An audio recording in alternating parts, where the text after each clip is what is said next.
विघ्न विनायक मूर्ति की जय। जानकी कांत स्मरणं जय जय राम राम। गोपिका जीवन स्मरणं गोविंद गोविंद। नमः पार्वती पतये हर हर महादेव। सद्गुरुनाथ महाराज की, आंजनेय मूर्ति की जय। स्मृते सकल कल्याण भाजनम यत्र जायते पुरुषस्तमजं नित्यं व्रजामि शरणं हरिं।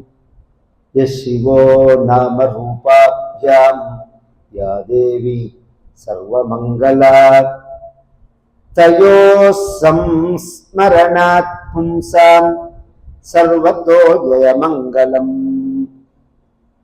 नारायणं नमस्कृत्य नरं चैव नरोत्तमं देवीं सरस्वतीं व्यासं ततो जयमुदीरयेत्।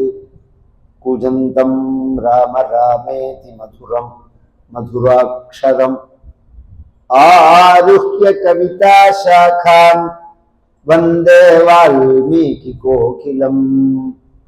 ध्येयं सदा परिभवग्नमभीष्टदोहं तीर्थास्पदं शिवविरिञ्चिबुतं शरण्यं भृत्यार्तिहं प्रणतपालभवाब्धिपोतं वन्दे महापुरुषते चरणारविन्दं। पीताम्बरं करविराजित शङ्खचक्रकौमोदकी सरसिजं करुणासमुद्रं राधासहायमतिसुन्दरमन्दहासं वातालयेशमनिशं हृदि भावयामि। भक्तवात्सल्य जलधेः परमानन्दरूपिणः अस्मदाचार्यराजस्य प्रपन्नोऽस्मि पदाम्बुजं। त्र्यम्बकपुराधीशं गणाधिपसमन्वितं गजारूढमहं वन्दे शास्तारं कुलदैवतं। बुद्धिर्बलं यशोधैर्यं निर्भयत्वमरोगता अजाढ्यं वाक्पटुत्वं च हनुमत्स्मरणात् भवेत्। ओम श्री सीता लक्ष्मण भरत शत्रुघ्न हनुमत समेत श्री रामचंद्राय परब्रह्मणे नमः। ओम सद्गुरु चरणारविंदाभ्यां नमः। वाग्देव्यै नमः। ओम हनुमते नमः। श्री हरये नमः। गिर्वाणैरथ्यमानः दशमुखनिधनम् कोसले स्पृश्य शृंगे पुत्रीयामिष्टिमिष्ट्वा ददृशि दशरथक्ष्माभृते पायसाग्र्यम्। तद्भुक्त्या तत्पुरन्ध्रीष्वपि तिसृषु समं जातगर्भा सुजातः। रामस्त्वं लक्ष्मणेन स्वयमथ भरतेनापि शत्रुघ्ननाम्ना। यस्यामलं नृपसदस्सु यशोधुनापि गायन्त्यगघ्नमृषयोदिगिभेन्द्रपट्टम्। तन्नाकपालवसुपालगिरीटजुष्ट पादाम्बुजं रघुपतिं शरणं प्रपद्ये। சிவபதியான பரம கருணாமூர்த்தியான பகவான் தர்மத்தை ஸ்தாபிப்பதற்காக நல்லவர்களை ரட்சித்து தீயவர்களை சம்ஹாரம் பண்ணி தானும் தர்மங்களை கடைபிடித்து காண்பிச்ச அவதாரங்களை நாம் கேட்டுன்னு வரோம். சில குறிப்பிட்ட அவதாரங்களை, தசாவதாரம். அதுல இன்றைய தினம் மிகவும் பவித்திரமாய் வெகு காலம் இந்த பூமியில இருந்து பூமியை பவித்திரமாக்கி இந்த உலகத்துல உள்ள அத்தனை மக்களுக்கும் அத்தனை மொழியிலையும் தன் கதையை போய் சேர்ற மாதிரி வாழ்ந்து காண்பிச்ச ராமாவதாரம். இன்னைக்கு நாம கம்யூனிகேஷன் சௌகரியம் நிறைய இருக்கு. ஒரு விஷயம் உலகத்துல எங்கேயோ ஒரு மூலையில நடந்ததுன்னா அடுத்த 10 செகண்ட்ல நமக்கு அந்த நியூஸ் வந்துடுறது. அந்த காலங்கள்ல செவி வழியாதான் தகவல் தொடர்புங்கிறது. பாரத தேசத்தை நோக்கி உலகத்துல உள்ள எல்லா நாடுகள்ல இருந்தும் பல பேர்கள் பல காரணத்தை உத்தேசிச்சு வந்திருக்கார். வியாபாரத்துக்காக வந்தவர்கள் உண்டு, வாழ்வாதாரத்துக்காக வந்தவர்கள் உண்டு, படிப்பதற்காக வந்தவர்கள் உண்டு. இன்னைக்கு ஆப்கானிஸ்தான் இந்த மாதிரி சில இடங்கள்லாம் சொல்றோமே, இவர்களுக்கெல்லாம் எங்கேருந்து படிப்பை கத்துண்டார்கள்னு அவர்களே எழுதுகிறார்கள். பாரத தேசத்துல இருந்துதான் கத்துண்டோம் அப்படின்னு. இந்த கிரேக்க ரோமானிய இலக்கியங்கள்ல இந்த மேத்தமேட்டிக்ஸ் எல்லாம் இருக்கு பாருங்க, அத சொல்லக்கூடிய சில அறிஞர்கள் யாரை எடுத்தாலும் எங்கேருந்து இதை எடுத்துட்டோம் அப்படின்னா பாரத தேசத்திலிருந்து சொல்றார். அவர்கள் சொல்லும் போது இந்த தேசத்தை ஹிந்துஸ்தான் ஹிந்து அப்படிங்கிறார். இது அவர்கள் வச்ச பெயர். நமக்கு நாம வச்சிருந்த பெயர் பாரதம்னு பெயர். பாரதேபி அஸ்மின் வருஷே சைலா சந்தி பகவஹ. பாரத தேசே பாரத வருஷே பரத கண்டே மேரோஹோ தட்சிணே பார்ஸ்வே அப்படின்னு நம்மளுடைய காவியங்கள் எல்லாம் சொல்லும் போது ஹிமயமலைக்கு கீழே இந்த பக்கம் ஆப்கானிஸ்தான்ல இருந்து ஆரம்பிச்சு அந்த பக்கம் மியான்மர் வியட்நாம் பரியந்தம் உள்ள பிரதேசங்கள் பாரத தேசம் அப்படின்னு பெயர்.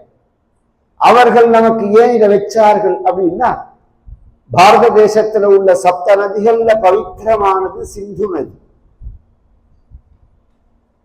நர்மதே சிந்து காவேரி ஜலேஸ்மின் சந்நிதிங் குரு அப்படின்னு.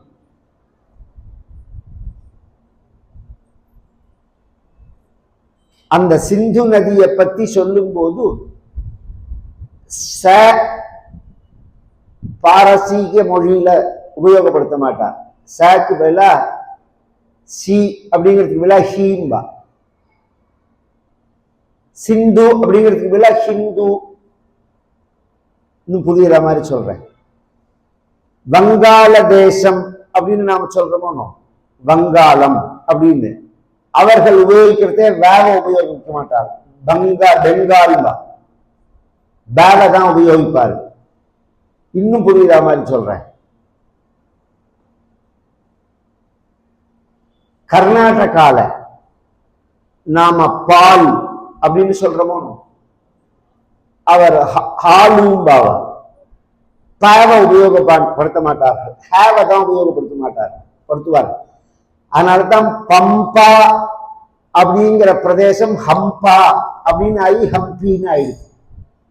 ராமர் நடந்து வந்த பிரதேசம் பம்பா நதி தீரம்னு சொல்றோமோ. இந்த சபரிமலை கிடையாது. சபரிமலையிலையும் ஒரு பம்பா நதி இருக்கு. அதான் விஷயம். ஒரிஜினலா ராமர் இருந்த பம்பா நதிங்கிறது கர்நாடகால இருக்கு, ஹாஸ்பட் பக்கத்துல இருக்கு. அதுதான் கிஷ்கிந்தேங்கிறது. அந்த இடத்துல உள்ளத பம்பா தீரம் அப்படின்னு சொல்றோம் நாம. அவர்கள் ஹம்பா அல்லது ஹம்பி அப்படின்னு சொல்லுவார்கள். இது மாதிரி சில எழுத்துகள்ல வித்தியாசம் அவர்களால் வைக்கப்பட்ட பெயர் சிந்துங்கிறதுக்கு பதிலாக ஹிந்துன்னு சொல்லி ஹிந்து பக்கத்துல உள்ள பிரதேசங்கள்லாம் ஹிந்துஸ்தான் அப்படின்னு சொல்லிட்டார்கள். ஆனா நம்மளுடைய புராணங்கள் இதிகாசங்கள்ல அகண்ட பாரதத்தை பத்தி தான் பாரதம்ங்கிற பெயர் தான் ஒரு விஷயம். ரெண்டாவது, பல காரணத்துக்காக இந்த நாட்டை நோக்கி வந்தார்கள். வந்தவர்கள் படிக்க வந்தவர்களும் உண்டு, தகவல் சேகரிக்க வந்தவர்களும் உண்டு. இவர்கள் பண்ணின ஒரு நல்ல காரியம் என்னன்னா, திரும்பவும் தன் தேசத்துக்கு போய் இங்க உள்ள நல்ல விஷயங்களை அவர்கள் தேசத்துல எழுதி வச்சார்கள். அதனால இன்னைக்கு உலகத்துல பழமையா எத்தனை மொழி பேசப்படுகிறதோ அத்தனை மொழியிலையும் ராமாயணம், ராமாயணம்ங்கிற காவியம் சைன மொழியில இருக்கு, ரஷ்ய மொழியில இருக்கு, உருது மொழியில இருக்கு, கிரேக்க மொழியில இருக்கு, ராமாயணம் இருக்கு. இந்தூர்ல உள்ள சில அருவிகளுக்கு வேணா ராமாயணத்தோட மகிமை தெரியாம இருக்கலாமே தவிர நம்ம இந்தியாவையே எடுத்துக்கோங்க, இது மாதிரி ஒரு காவியத்தை இன்னொரு காவியத்தை நீங்க காமிச்சிட முடியாது. சம்ஸ்கிருதத்துலதான் வால்மீகி ராமாயணம் பண்ணினது. இந்தியாவில பிராச்சீனமான மொழி அப்படிங்கிறது பங்காளி, குஜராத்தி, ராஜஸ்தானி, காஷ்மீரி, தெலுங்கு, கன்னடம், மராட்டி, மலையாளம், தமிழ். விரஜபாஷைன்னு உத்தரப்பிரதேசத்துல பேசுற சில மொழிகளுக்கெல்லாம் விரஜபாஷைன்னு பேசு. ஒரிசா, பீகாரி. ஹிந்திங்கிறது இந்த இஸ்லாமியர்கள் வந்ததுக்கு அப்புறம் உருவான ஒரு மொழி. அதுக்கு முன்னாடி அப்படி ஒரு மொழி கிடையாது. ஏன்னா ஹிந்தியோட ஸ்ட்ரக்சரை பார்த்தாலே சமஸ்கிருதமும் உருதும் மிக்ஸ் ஆகிருக்கும். அதுல சமஸ்கிருதமும் உருதும் மிக்ஸ் ஆனதுதான் ஹிந்தி. அதுக்கு இன்னும் சொல்ல கிராமர் கூட ஒழுங்கா கிடையாது. ஹிந்திக்கு கிராமர் ஒழுங்கா கிடையாது. அவர்கள்லாம் வந்தபோது இந்த தேசத்துல பொது மொழியாக இருந்தது சமஸ்கிருதம்.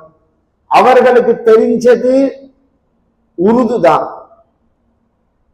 துருக்கர்கள், முகமதி ரெண்டு பேரும் வெவ்வேறு, ரெண்டு பேரையும் ஒன்னா நாம நினைச்சுட்டு இருக்கோம். துருக்கர்கள் வேற, துருக்கியர்கள் வேற, முகமதியர்கள் வேற. இவர்கள் வந்தபோது அவர்களுடைய பொதுவான பாஷையான உருதை இங்க பேசி, இன்னைக்குமே தமிழ்நாட்டுல தெலுங்கு பேசுறவால ஒரிஜினல் ஆந்திராக்காரா ஒத்துக்க மாட்டான். இத தெலுங்குன்னு சொல்ல மாட்டான், தெலுங்கும்பாவா. பாதி பாஷை பாதி வார்த்தை தமிழ் கலந்துருக்கும். அது கன்னடத்துல அப்படி கலந்துருக்கும். அது மாதிரி இந்த உருதோட சம்ஸ்கிருதம் மிக்ஸ் ஆகி ஒரு மொழி உண்டாச்சு, அதுதான் ஹிந்தி. அந்த ஹிந்திலையும் ராமாயணம், ராமச்சரித மானஸ் அப்படின்னு. ராமகதா கலிகா மதகாயி சுஜன சஜீவன் மோதி சுகாயி ராமகதா கலி பன்னகபரணி புனிவிவே. இது ஹிந்தின்னு சொல்றோம், எத்தனை சம்ஸ்கிருத வார்த்தைகள் பாருங்க. புனிவிவேக பழகும் அரணி ராமகதா கலி விட்டப குட்டாரி சாகர சூனுகிரி ராஜகுமாரி ராமகதா கலி காமதகாயி. கலியுகத்துல உள்ள ஒரு காமதேவு ராமகதைங்கிறார் துளசிதாசன். கலியுகத்துல உள்ள ஒரு கல்பக விருட்சம் ராமகதைங்கிறார். ராமனையும் ராமபிரானையும் பத்தி கொண்டாடுறார். தீக்ஷிருவாள்னு ஒரு மகான், ராமபத்ர தீட்சிதர்னு. அவர் சொல்லுவார், கிம் தேயம் கிம் அதேயமிதி அவிதுரம் தம் தேகினாம் இஷ்டதம். எது கொடுக்கலாம் எதை கொடுக்க கூடாது அப்படின்னு தெரியாம வேண்டுகிற பக்தர்களுக்கு வாரி வழங்கக்கூடியதான வள்ளல் ராமபிரான் அப்படின்பா. இன்றளவும் ராமனை பிரதானமா நினைச்சு வழிபடுகின்ற ஹிந்து குடும்பம் தான் ஜாஸ்தி. நாம சைவமாவும் சேர்க்கல, வைஷ்ணவமாவும் சேர்க்கல. ராமரை எப்படி நினைக்கிறோம் நாம? என்ன ஒரு பாரதிய மக்கள் எப்படி இருப்பார்கள் அப்படிங்கிறதுக்கு ஒரு அவதார புருஷன், அடையாள புருஷனா ராமன் இருக்கான். இந்த பாரத தேசத்துல உள்ள மனிதர்கள் எப்படி இருப்பார்? ஒவ்வொரு தேசத்துக்கும் ஒரு கல்ச்சர், கலாச்சாரம் இருக்கும்.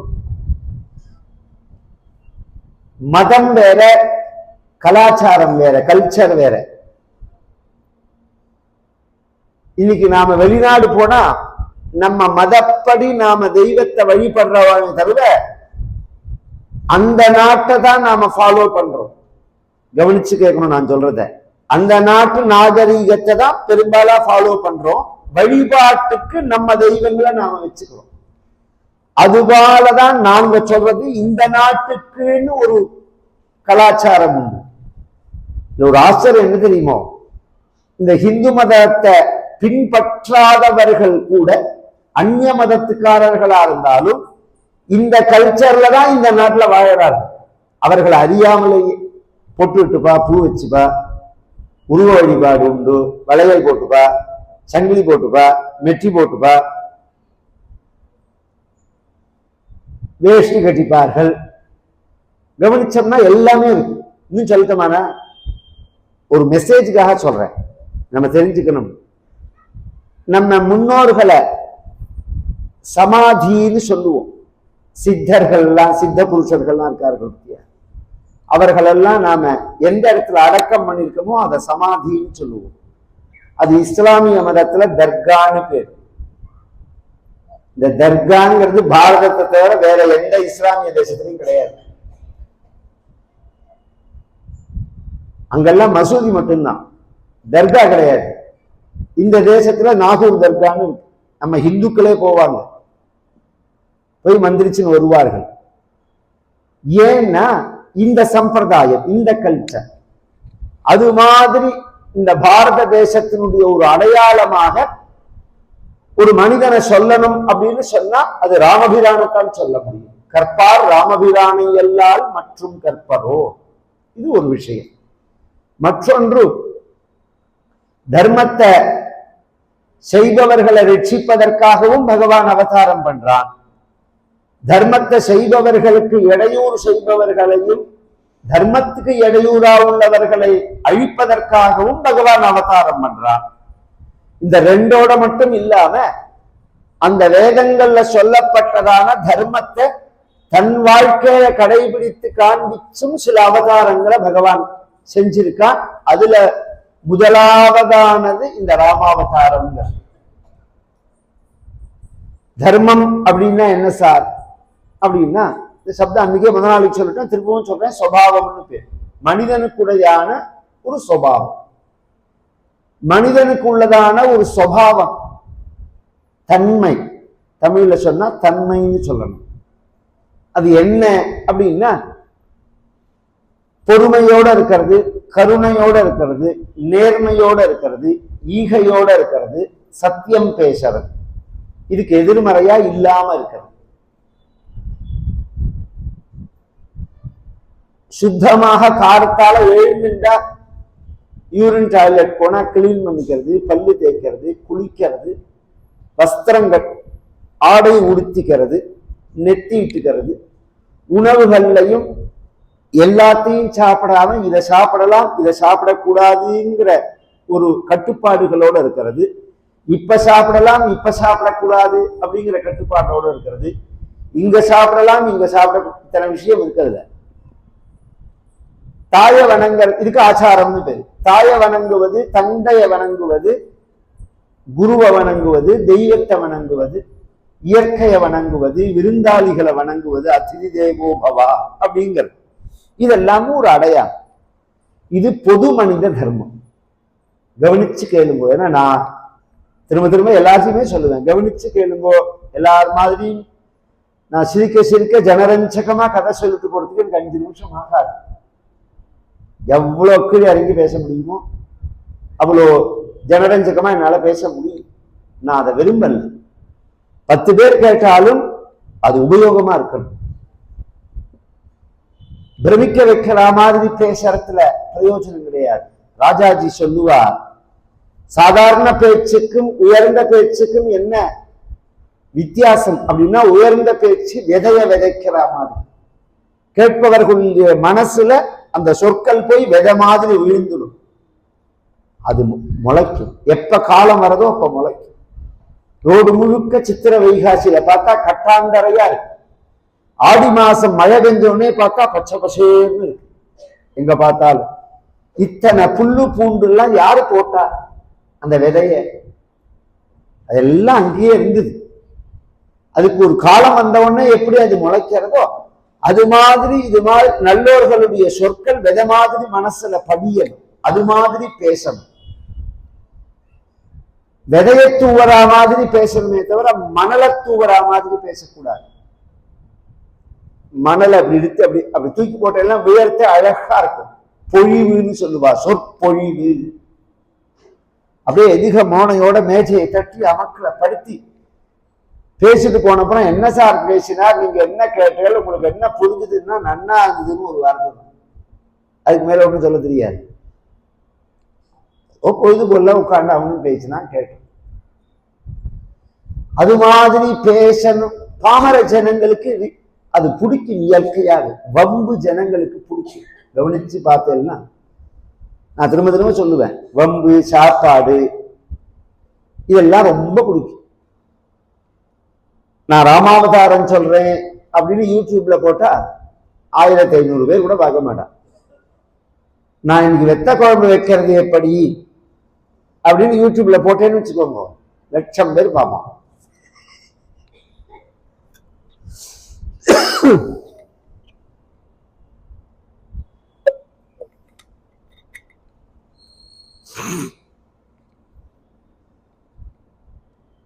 எனக்கு வியூஸ் ஜாஸ்தி ஆகணுமா, ஃபாலோவர் ஜாஸ்தி ஆகணுமா, சப்ஸ்கிரிப்ஷன் ஜாஸ்தி ஆகணுமா, என்னோட நோக்கம் அதுவா? அதெல்லாம் இல்லையே. என்னோட நோக்கம் ஸ்ருதம்மே கோபாய, வேதம் சொல்றது அறிவை காக்க வேண்டும்ங்கிறது. அறிவு காக்கப்பட வேண்டும். அறிவு இல்லைன்னா மனித சமூகம் மிருகத்துக்கு சமானம். அப்ப இந்த தர்மத்தை பத்தி சொல்லும் போது இப்ப நான் சொன்னேன், இது பொது தர்மம். இதை தவிர தர்மம் பல பிரிவுல இருக்கு. பிரம்மச்சாரி தர்மம், கிரகஸ்த தர்மம், வானப்பிரஸ்த தர்மம், சந்நியாசி தர்மம், ஸ்திரீ தர்மம், பகவத் தர்மம், பிராமண தர்மம், க்ஷத்ரிய தர்மம், வைசிய தர்மம், சூத்ர தர்மம், ஆபத் தர்மம், தேச தர்மம், கால தர்மம், இத்தனை இருக்கு. இதெல்லாம் இங்க பேச ஆரம்பிச்சா 4 பேர் கூட உட்கார மாட்டார். இது அத்தனையும் பீஷ்மாச்சாரியார் மகாபாரதத்துல சாந்தி பர்வம், அனுசாசன பர்வம் அப்படின்னு 2 பகுதி பெருசு மகாபாரதத்துல. அதுதான் தர்மபுத்திரருக்கு உபதேசம் பண்றார். அந்த தர்மங்கள்ல ஒரு விஷயத்தை சொல்றேன். நாங்க சொன்னத்திலேருந்து எழுதி போட்டிருக்கிறது இருக்கு இந்த கோவில்ல. இந்த தர்மத்தோட சாரமா ஒரு விஷயத்தை சொல்லுங்கோ அப்படின்னு தர்மபுத்திரர் சொன்ன உடனே பீஷ்மாச்சாரியார் சொல்றார்,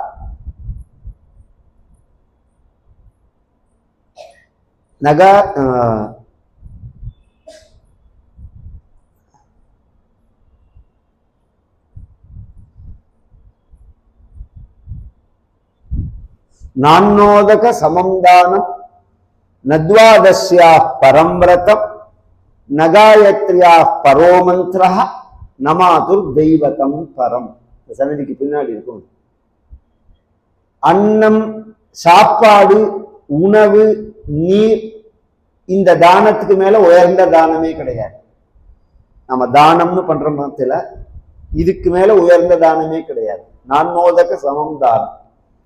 நத்வாதஸ்யா பரம் விரதம், ஏகாதசிக்கு மேல விரதமே கிடையாது. உலகத்துல உயர்ந்த விரதம் எதுன்னா ஏகாதசி விரதம் தான். ஏன்னா அது நித்தியத்துல சேர்ந்தது. நித்தியம், நைமித்திகம், காமியம்னு 3 வகையா பெரிய.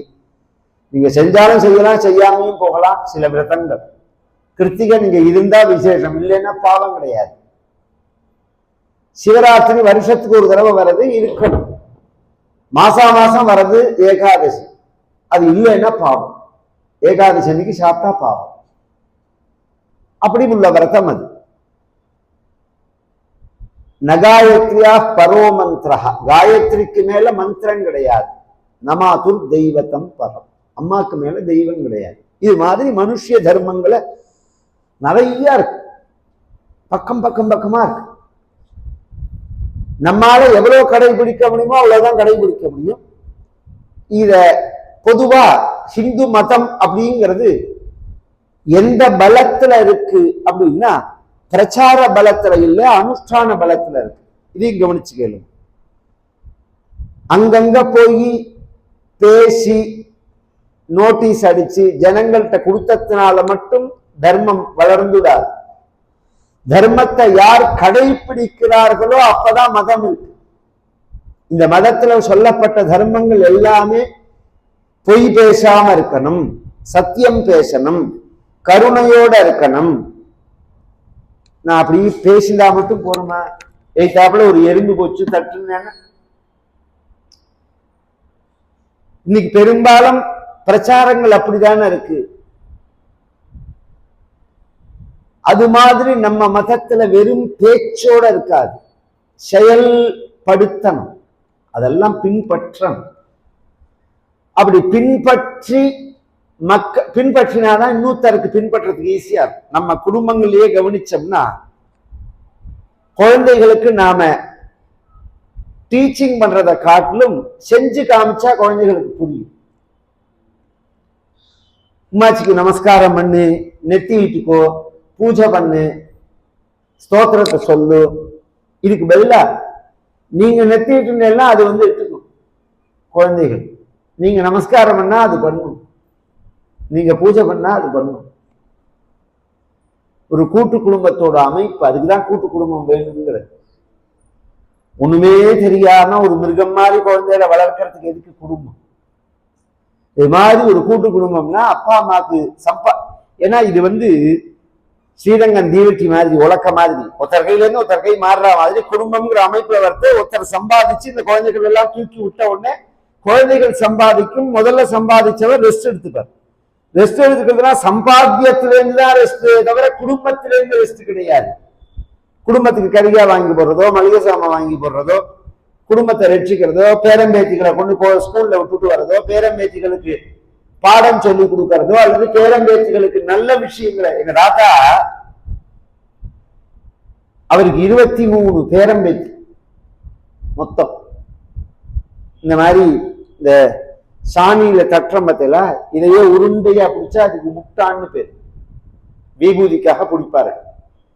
எங்க தாத்தாவே அதை செய்வார். பசுஞ்சாணத்தை எடுத்து பிசைஞ்சு கல்லு மண்ணெல்லாம் இல்லாம கிளீன் பண்ணிட்டு அதுல வைக்கல் சேர்க்கக்கூடாது, ஏன்னா கெட்டியா பிடிப்பார். அப்படி பிடிக்கும் போது எங்களை சாணியை பிசைய சொல்லுவார். சாணியும் பிசைவோம், தாத்தாவோடையும் செய்வோம். அதோட நிற்காது. சஹஸ்ரசீரு ஷாபுருஷா அப்படின்னு கிளாஸ் நடந்துட்டே இருக்கும், வேத கிளாஸ் நடந்துட்டே இருக்கும்.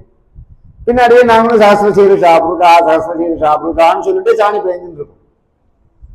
இது மாதிரி குழந்தைகளை கவனிச்சல்னா, ஒரு கோவிலுக்கு ஐஷ்ணு வந்தா சுவாமியை காமிக்கிறது, ஸ்தோத்திரம் சொல்லுங்கிறது, நெத்தி விட்டுக்கோங்கிறது, கதை கேளுங்கிறது, இதெல்லாம் ஒரு அபூர்வமான ஆச்சரியமான வாழ்வியல் முறை. இந்த பாவிகள் நாசம் பண்ணிட்டு போயிட்டான் வெஸ்டர்ன் கல்ச்சர்ல. அதைத்தான் ரொம்ப நாளா எங்களுக்கெல்லாம் ஆத்தங்கம் உண்டு. இன்னும் 10 வருஷத்துல மெக்காலைய ஒழிச்சு காமிக்கிறேன். மெக்காலய சிஸ்டத்தை 10 வருஷத்துல ஒழிச்சு காமிக்கிறேன் நேற்றுக்கு பிஎம் பேசும்போது. அந்த எஜுகேஷன் மாறினாலே நமக்கு தன்னம்பிக்கை வந்துடும், தைரியம் வரும், பயம் இருக்காது வாழ்க்கையை பத்தி. இன்னைக்கு கிராமத்துல உள்ள அன்னைக்கு கூலி வேலை செய்யறவன் நாளைய கத்தி பயப்படுறானா என்ன? விவசாயிகள் யாராவது பயந்து நீங்க பார்த்திருக்கீங்களா? பாருங்க, வெறும் சமீபத்துல உள்ள ஹிஸ்டரியை வச்சுன்னு பேசக்கூடாது. இது செல்வ செழிப்பான நாடு. இந்த பூமி ஃபெயிலியரே ஆகாது. இந்த பாரத தேசத்துல போட்ட விவசாயம் மட்டும் ஃபெயிலியரே ஆகாது. எக்காரணம் கொண்டு போட்டது திரும்பி வந்துடும் நமக்கு. இத சுமையா பண்ணினது பின்னாடி வந்தவர்கள். விவசாய முறையில ஏற்பட்ட சில மாறுதல்களால் செலவே இல்லாம 0% செலவுல விவசாயம் பண்ணலாம். ஒரு பசுமாடை வச்சிருந்து 30 ஏக்கர் விவசாயம் பண்ணலாம். ஒரு பசுமா ஒரே ஒரு மாடு இருந்தா போதும், 30 ஏக்கர் விவசாயம் பண்ணலாம். அதோட சாணி, அதோட மூத்திரம், இது மட்டும் இருந்தா போதும். அவ்வளோ ஆரோக்கியம். இந்த கேன்சரே வராது. கேன்சருக்கு மூல காரணமே ஃபெர்டிலைசர் தான். இது மாதிரி 1000 சொல்லலாம். இதெல்லாம் நம்ம தேசத்துக்கு வரணும். திரும்பி செழிப்பா என்ன வளமில்லை திருநாட்டில் அப்படின்னா பாரதியார் பாடும்போது பல விஷயங்கள் அவர் பார்க்காமலேயே மகானுபாவரா இருக்கிறதுனால பாடிட்டு போயிட்டார். இப்ப நான் சொன்னேன் பாருங்க, அகண்ட பாரதம் ஹிந்துஸ்தான், சேதமில்லாத பாரதம் வேண்டும்ங்கிறார். அவர் காலத்துல பாகிஸ்தான் பிரியல்ல, பிரிஞ்சதுக்கு அப்புறம் அவர் பாடல, பிரியறதுக்கு முன்னாடியே சொல்றார் சேதமில்லாத பாரதம் வேண்டும் அப்படிங்கிறார். அது மாதிரி பல தர்மங்களை தன் வாழ்க்கையில கடைபிடித்து காண்பிச்சதான உயர்ந்த அவதாரம் ராமாவதாரம். இது செய்யப்பட்ட காலம் திரேதாயுகம், செய்யப்பட்ட காரணம் ராவணன், கும்பகர்ணன், விபீஷணன். இந்த 3 பேர் பிரம்மாவை விஸ்ரவ சினுத்தர், ஒரு மகரிஷி, அவரோட குழந்தைகள் இவர்கள். புரா விஸ்ரவச புத்திரஹா ராவணோ லோகராவணஹா அப்படின்னு பின்னாடி ஆரம்பிக்கும் ராமாயணத்துல. அவருக்கு 3 மகன்கள். சூர்பனகேன்னு ஒரு பொண்ணு, அவ பேர் சூர்பனகை இல்ல, வேற பேர் அவளுக்கு. பின்னாடி அவர் ஃபீல்டுக்கு வந்தப்புறம் அவ பேரை மாத்திண்டாவ.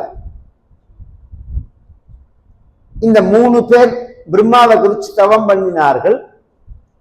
பிரம்மா 3 பேருக்கும் என்ன வரம் வேணும்னு கேட்டார்.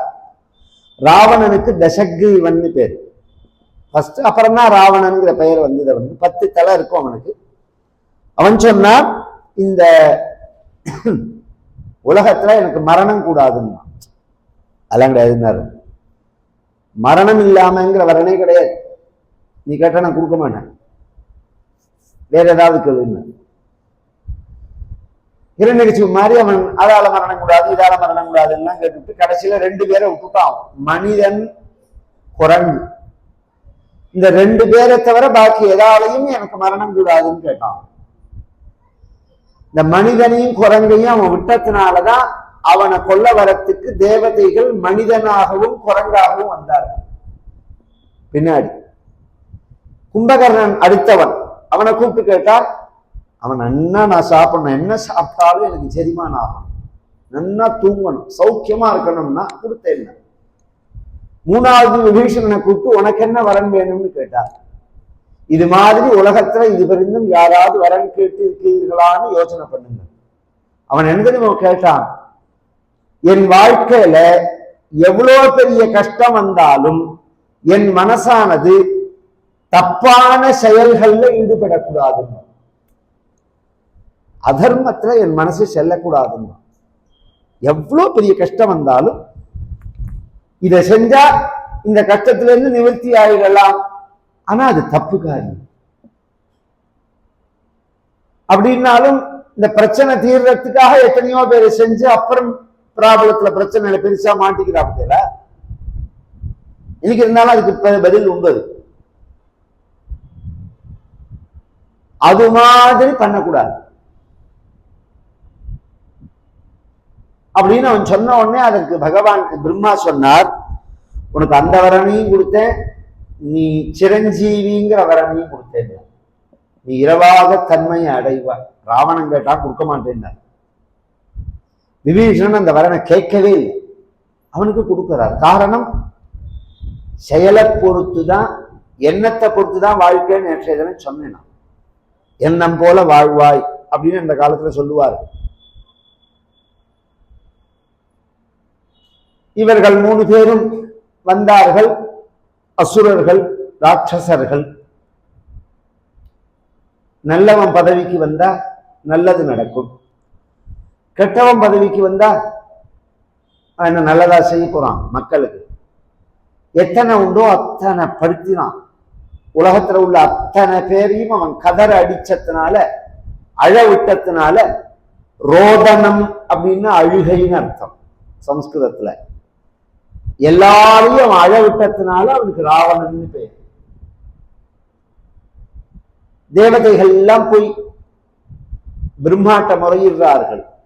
பிரம்மா பகவான்கிட்ட போக பகவான் சொன்னார், அவன் மனிதனாலையும் குரங்காலையும் மரணம் கூடாது அப்படின்னதுனால மரணம் வேண்டாம்னு அவன் கேட்கல, அதை விட்டுட்டான். நான் மனிதனா பிறக்கிறேன் அப்படின்னு விட்டார். உடனே பிரம்மா தேவதைகளை கூப்பிட்டு நீங்கள்லாம் குரங்காக பெறங்கள்னு சொல்ல, தேவைகி வானரத்துவம் உபாகதைகி அப்படின்னு பிரம்மாவே வந்து பிறக்கிறார்.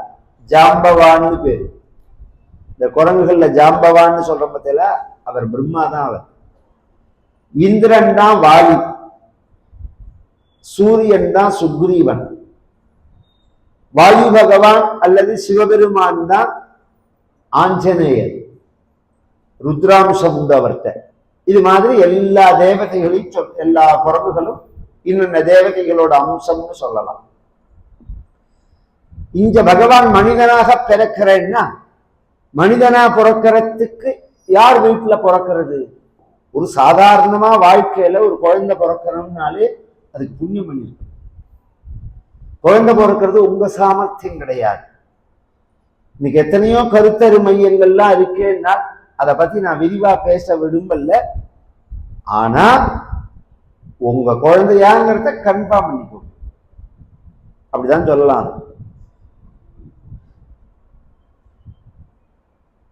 அவ்வளவு சுலபமா எல்லாம் தயார் பண்ணிட முடியுமா?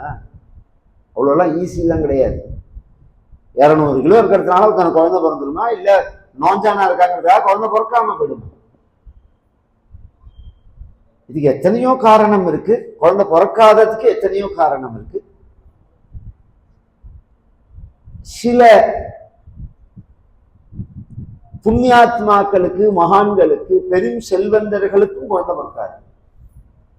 உலகத்துல உள்ள சாதாரண பாமர ஜனங்களுக்கு குழந்தை பிறக்கலன்னா பாவத்தினால பிறக்கலன்னு நாம சொல்லுவோம். என்ன பாவம் செஞ்சாலும் குழந்தை பிறக்கலன்னு. அந்த மாதிரி வார்த்தையை அவர்கள்ட்ட சொல்ல முடியாது, சொல்லக்கூடாது. ஏன் அப்படின்னா, சுச்சீனாம் ஸ்ரீமதாம் கேஹே யோக பிரஷ்டோபி ஜாயத்தே அப்படின்னு பகவத்கீதையில பகவான் ஒரு விஷயம் சொல்லிட்டு போறார். சுச்சீனாம் ஸ்ரீமதாம் அப்படிங்கிறார். இந்த ஸ்ரீக்கு 2 அர்த்தம் உண்டு. ஞானம்னு ஒரு அர்த்தம், லௌகிகமான ஸ்ரீயாவும் எடுத்துக்கலாம். பெரிய ஞானிகளுக்கு, பெரிய புண்ணியாத்மாக்களுக்கு, பெரும் செல்வந்தர்களுக்கு குழந்தை பிறக்கணும்னா அந்த குழந்தை புண்ணியம் பண்ணியிருக்கணும். இப்ப அதானி கவனிச்செல்லாம் டாட்டாக்கு குழந்தைகள் கிடையாது. டாட்டா வம்சத்துல குழந்தைகள் கிடையாது. அதானி இப்ப அதானின்னு சொல்றேன், உங்களுக்கு புரியறதுக்காக சொல்றேன். பேரை சொல்லி பேசணுங்கிறது எனக்கு அவசியம் இல்லை, ஜனங்களுக்கு சொன்னாதான் புரியும். பெரிய பணக்காரர் அப்படின்னா அவ வீட்டுல ஒரு குழந்தை பிறக்கும் போதே அந்த குழந்தையோட சொத்தோட மதிப்பு எவ்வளவு இருக்கும்? ஒரு 10,000 கோடியாவது அதோட பங்கு இருக்காதா? இன்னைக்குள்ள பரிஸ்திதி குறைச்சு சொல்றேன்னு என்னவோ கூட சொல்லலாம். பிறக்கும் போதே 10,000 கோடி ரூபாய் சொத்துக்கு அதிபதியாக ஒரு குழந்தை பிறக்கிற அளவுக்கு புண்ணியம் பண்ணினவன் தானே அந்த குழந்தையா பிறக்க முடியும்.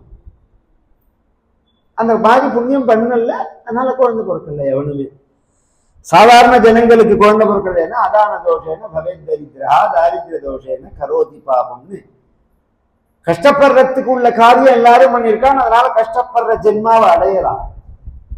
சௌக்கியமா இருக்கிறதுக்குள்ள புண்ணியம் பண்ணினவன் தான் அப்படி பிறக்க முடியும். இது நம்ம இந்து மதத்தினுடைய கான்செப்ட். இது அடிப்படை விஷயத்தை புரிஞ்சுக்கணும்.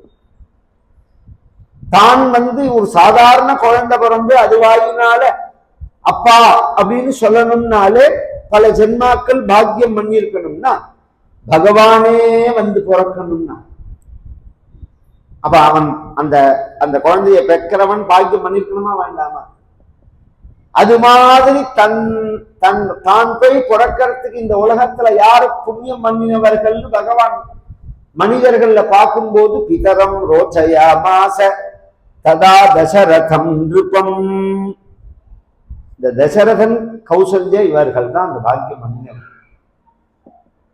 அதனால கோசலே ஸ்ருஷ்ய சிருங்கே புத்ரியா மிஷ்டி மிஷ்ட்வா ததுருஷி தசரதக்ஷ்மாபிருத்தே பயசாக்ரியம். ஒரு 60,000 வருஷம் வயசாகியும் 3 மனைவிமார்கள் பட்ட மகிழ்ச்சிகள் தசரதனுக்கு. தசரதனுக்கு 1000 மனைவி, 2000 மனைவி, இப்படி எல்லாம் இன்னைக்கு கண்டதை எத்தையாவது கொளுத்தி போட வேண்டியது. ஒரு காலம் அப்படியே இருந்திருக்கலாம் ராஜாக்கள். இன்னைக்கே லோக ரீதியா ராமர் மாதிரி வாழணும் எத்தனை பேரு? அதனால அந்த சப்ஜெக்டுக்குள்ளெல்லாம் போய் பேச வேண்டிய அவசியம் கிடையாது. சத்திரியர்களுக்கு அந்த காலத்துல அது ஒரு வழக்கத்துல இருந்தது. அதனால கல்யாணம் பண்ணிட்டார். பிரதானமா 3 மனைவி. பல வகையான வைத்தியங்கள், பூஜைகள், ஹோமங்கள் பண்ணி அவனுக்கு குழந்தை பிறக்கலன்னு உடனே இப்ப நாம ஒரு நல்ல காரியம் பண்ணி அது நமக்கு உடனே பலிக்கல அப்படின்னு உடனே நமக்கு மனசு டல்லா தப்பு சொல்லல. அவநம்பிக்கை வரக்கூடாது. நம்ம பண்ணின காரியம் இத்தனை பண்ணி என்ன பிரயோஜனம் அப்படின்னு நினைச்சிடக்கூடாது. சிருங்கேரி பெரியவாள் ஒரு உபன்யாசத்துல சொல்லும் போது, ஒரு செவத்துல ஆணி அடிச்சிருந்தா அந்த ஆணியை நாம புடுங்குறோம். ஒரு பழைய வீட்டுக்கு வாங்கின்னு போறது, அந்த வீட்டுல ஆணி இருக்கு, அந்த ஆணியை புடுங்குறோம். அதுல ஒரு பகுதி வெளியில தெரியறது, ஒரு பகுதி உள்ள இருக்கு, தெரியல. உள்ள எவ்வளவு நீளம் இருக்குன்னு நமக்கு தெரியாது. அந்த செவர் எவ்வளவு கெட்டியா இருக்குங்கிறது நமக்கு தெரியாது. முதல்ல என்ன பண்றோம், சாதாரணமா அதை அசைச்சு பார்க்கிறோம். வரலன்னு உடனே எவ்வளவுக்கு எவ்வளவு வரலையோ அவ்வளவுக்கு எவ்வளவு போர்ஸ் கொடுக்குறோம். நாம கவனிச்சு கேட்கணும். அது வரலன்னு விட்டுடுறோமா என்ன? இப்படி அடிச்சு அப்படி அடிச்சு அதை அடிச்சு பண்ணி எப்படி கடைசி பரிந்தம் போராடி அந்த ஆணியை நாம் எடுக்கிறோமோ அது மாதிரி நம்மளுடைய பூர்வ வினை கர்மாங்கிற ஒரு தடவை இழுத்து பார்த்துட்டு வரலன்னு விட்டுருவோம். நம்ம அதுதான் பிரச்சனையே. மேல மேல செய்யணும், ஸ்டெப் பை ஸ்டெப்பா செய்யணும். அதுக்கு பரிகாரம் தெரிஞ்சவர்கள்ட்ட கேட்கணும். அதுதான் இந்த பெரிய பிரச்சனை. ஏன்னா பரிகாரம் நீங்க நினைக்கிற மாதிரி எல்லாத்துக்கும் எல்லாம் பரிகாரம் கிடையாது. வியாதி ஒன்னா இருக்கலாம். ஆயுர்வேத டாக்டர்கிட்ட போனா ஆயுர்வேத மருந்தை கொடுப்பார், சித்த வைத்தியத்திட்ட போனா சித்த வைத்திய மருந்தை கொடுப்பார், அலோபதிட்ட போனா அலோபதி மருந்து கொடுப்பார், யோகா மாஸ்டர்கிட்ட போனா நீ யோகா பண்ணும்பர், அக்குபஞ்சர்கிட்ட போனா அக்குபஞ்சர்பர், ஹோமியோபதிட்ட போனா ஹோமியோபதிம்பர். எல்லாமே வைத்தியம்தான். எது யாருக்கு பலிக்கிறதுன்னு இருக்கணும். அதுபோல நாம பண்ணக்கூடிய நம்மளுடைய பரிகாரங்கள் இன்னைக்கு டிவியில் எல்லாமோ இல்ல நிறைய பேரோ பேசுறாங்க. அவர்களுக்கு என்ன தெரியுமோ அதை பேசுறாங்க. ₹1 செலவில்லாம எளிய வழியில உங்கள் பாவங்கள் தீர நான் வழி சொல்றேன்னா எல்லா ஜனங்களும் ஓடுறதுக்கு தயாரா இருக்காங்க. அப்ப செலவில்லாம பாவம் போகாதான்னா போகும். யாருக்கு போகும்? பணத்தினால் பாவம் செய்து பணம் சம்பாதிக்காதவனுக்கு அது போகும். பாவம் செய்து பணத்தை சம்பாதிச்சவனுக்கு பணத்தை செலவழிக்காம பாவம் போகாது. ஊர் முழுக்க கொள்ளை அடிச்சுட்டு கும்பாபிஷேகத்தினால பாவம் போயிடுமா? இல்ல கோவில்ல போய் விளக்கேற்றினதுனால பாவம் போயிடுமா? தஞ்சாவூர் ஜில்லால ஒரு வச்சனம் உண்டு, முழுங்கினது இரும்பு உலக்க குடிக்கிறது சுக்கு கஷாயமான்னு. இரும்பு உலக்கையை முழுங்கிட்டு சுக்கு கஷாயம் குடிச்சா செரிமான் ஆயிடுமா? அவன் என்ன பண்ணினானோ அந்த ரீதியில தான் அதுக்கு பரிகாரம் பண்ணியாரு. சாதாரண பாமர ஜனங்கள் வேணா கோவில்ல வந்து தரிசனம் பண்ணி ஒரு விளக்கேத்து அரச மனத்தை சுத்துனா உடனே பலிக்கும். இன்னைக்கு அப்படிதான் நடக்கிறது. பரிகாரம் சாதாரண எளிய மக்களுக்கு பலிக்கிறது, உயர்ந்த நிலையில உள்ளவர்களுக்கு பலிக்கிறது இல்லை. ஏன்னா அவன் அது மாதிரி பாவங்களை பண்ணி வச்சிருக்கான். நாம முயற்சி பண்ணும் போது ஸ்டெப் பை ஸ்டெப்பா மேல பண்ணணும்.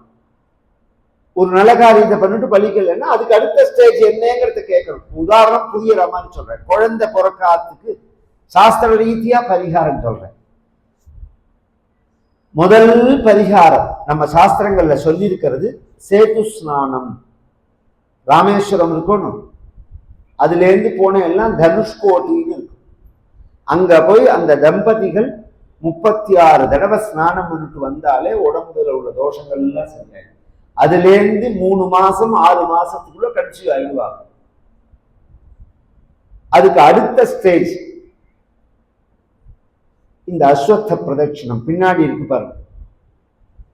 குளிச்சத்திலேருந்து ஸ்திரீக்கள் குளிச்சத்துக்கு அப்புறம் அதுல இருந்து ஒரு 18 நாள் கணக்கு வச்சுக்கணும். கணவன் மனைவி 2 பேரும் காத்தால 7 மணிக்கு வந்து 36ல இருந்து 108 தடவை பிரதட்சிணம் பண்ணினா அந்த உடம்புல உள்ள அபுத்திரகரமான நிரிந்திரியத்துவ தோஷம் போயிடும்.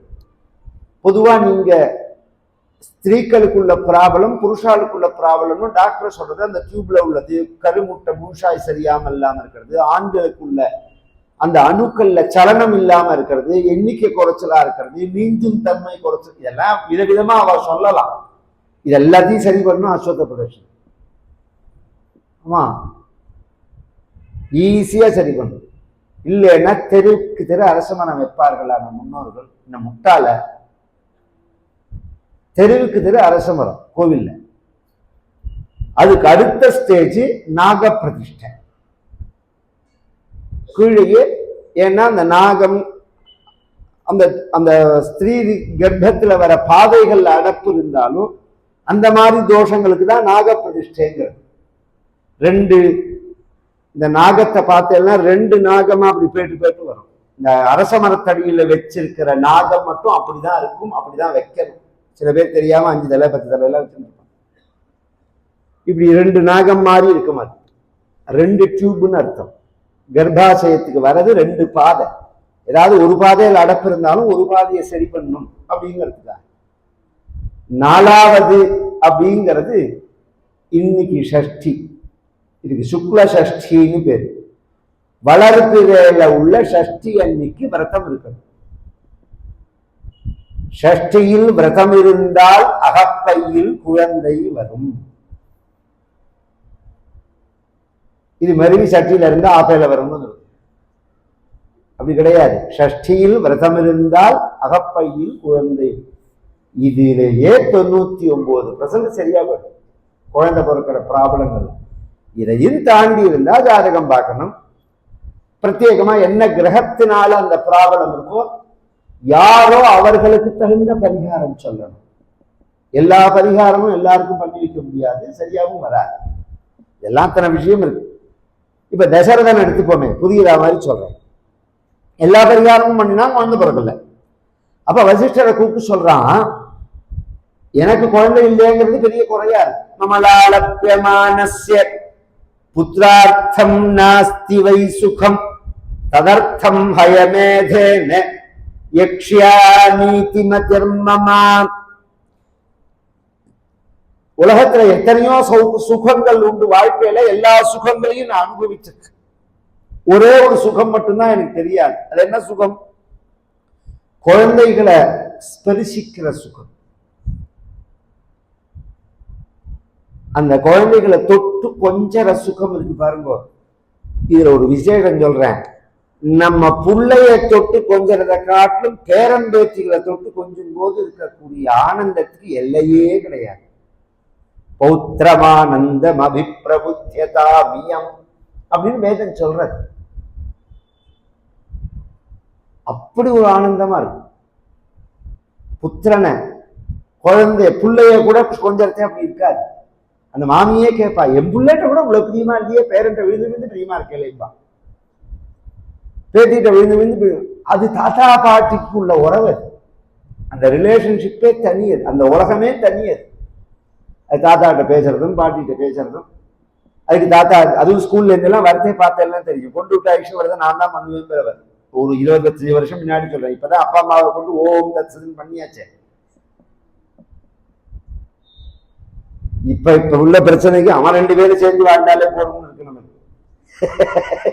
அப்பா நீ என்ன உட்காந்து வச்சு சோறு போட வேண்டாம், நீ முதல்ல குடும்பம் நடத்து அப்படிங்கிற லெவல்ல தான் இருக்கு. அது மாதிரிதான் பொங்கலை வளர்த்து வச்சிருக்கா. அப்படிதான் சொல்லுவேன் நான். பொங்கலை மட்டும் குறை சொல்ல நினைக்காதீங்க, அப்படிதான் வளர்த்து வச்சிருக்கா. 1 2 தான் இப்ப புள்ள மேல குறை. ஆனா பிள்ளைகள் செஞ்ச பாவத்துக்கு தான் இதை அனுபவிக்கணும், அது வேற விஷயம். இருந்தாலும் நல்ல குடும்பத்தில் உள்ள பெண்களும் இருக்கு, அதையும் சொல்லணும். எல்லாம் அப்படியே போயிடுத்து மாறி போயிடுச்சுன்னு சொல்ல மாட்டேன். இன்னைக்கும் அந்த குடும்ப அமைப்புக்குள்ள கட்டுப்படுற பெண்கள் இருக்கா. இந்த பிரச்சனையே என்னன்னா, நான் கட்டுப்பட மாட்டேன், இந்த அமைப்புக்குள்ள நான் கட்டுப்பட மாட்டேன். பொதுவா தர்மத்தினுடைய தமிழ் வார்த்தை கட்டுப்பாடுங்கிறது தான். ஏதாவது ஒண்ணுக்கு நீ கட்டுப்படணும். ஒன்னும் மனசுக்கு கட்டுப்படணும், அல்லது அன்புக்கு கட்டுப்படணும், அல்லது தர்மத்துக்கு கட்டுப்படணும், அல்லது தெய்வத்துக்கு கட்டுப்படணும், அல்லது உறவுக்கு கட்டுப்படணும், அல்லது சமூகத்துக்கு கட்டுப்படணும், அல்லது கவர்மெண்ட்டுக்கு கட்டுப்படணும். நான் எதுக்குமே கட்டுப்பட மாட்டேன்னு சொல்லிட்டேன்னா நீ காட்டுங்கிறாண்டின்னு அர்த்தம். தெய்வம் இல்லைன்னு சொல்றவர்கள் கூட அவர்களோட போதனையில கட்டுப்பாடுங்கிறத முக்கியமா வச்சிருக்காரு.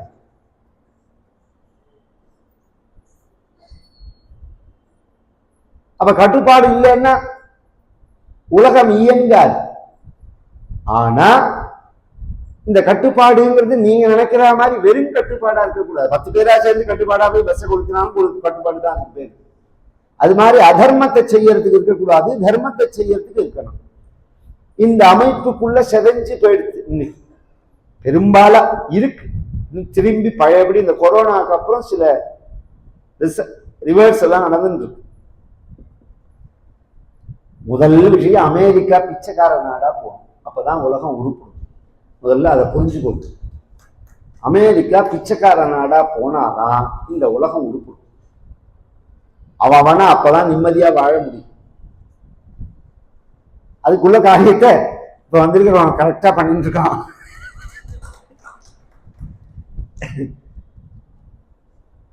நம்மளையும் நிம்மதியா இல்ல, அவனும் நிம்மதியா இல்லாம நம்மளையும் நிம்மதியா இருக்க விடாம சுயசார்புங்கிறது ரொம்ப முக்கியம். விதுர நீதியில ஒன்று சொல்றார், பரஜீவனம்ங்கிறார். ரொம்ப மட்டமானது எதுன்னா இன்னொருத்தரை சார்ந்து இருக்கிறது வாழ்க்கையில். சுயசார்போட இருக்கணும் நாம வாழறது. இந்த குழந்தைய கொஞ்சற சுகம் அப்படிங்கிறத நான் அடையணும்னு விரும்புறேன். எத்தனையோ பரிகாரம் பண்ணி எனக்கு குழந்தை பிறக்கலன்னாலும் பாவங்கள்ல பெரிய பாவம் பிரம்மஹத்திங்கிறது. பிரம்மஹத்தி பஞ்சமாபாதகம்னு சொல்ற பத்தில அதுல முதலானது பிரம்மஹத்தின்னு பேர். அப்படின்னா என்ன?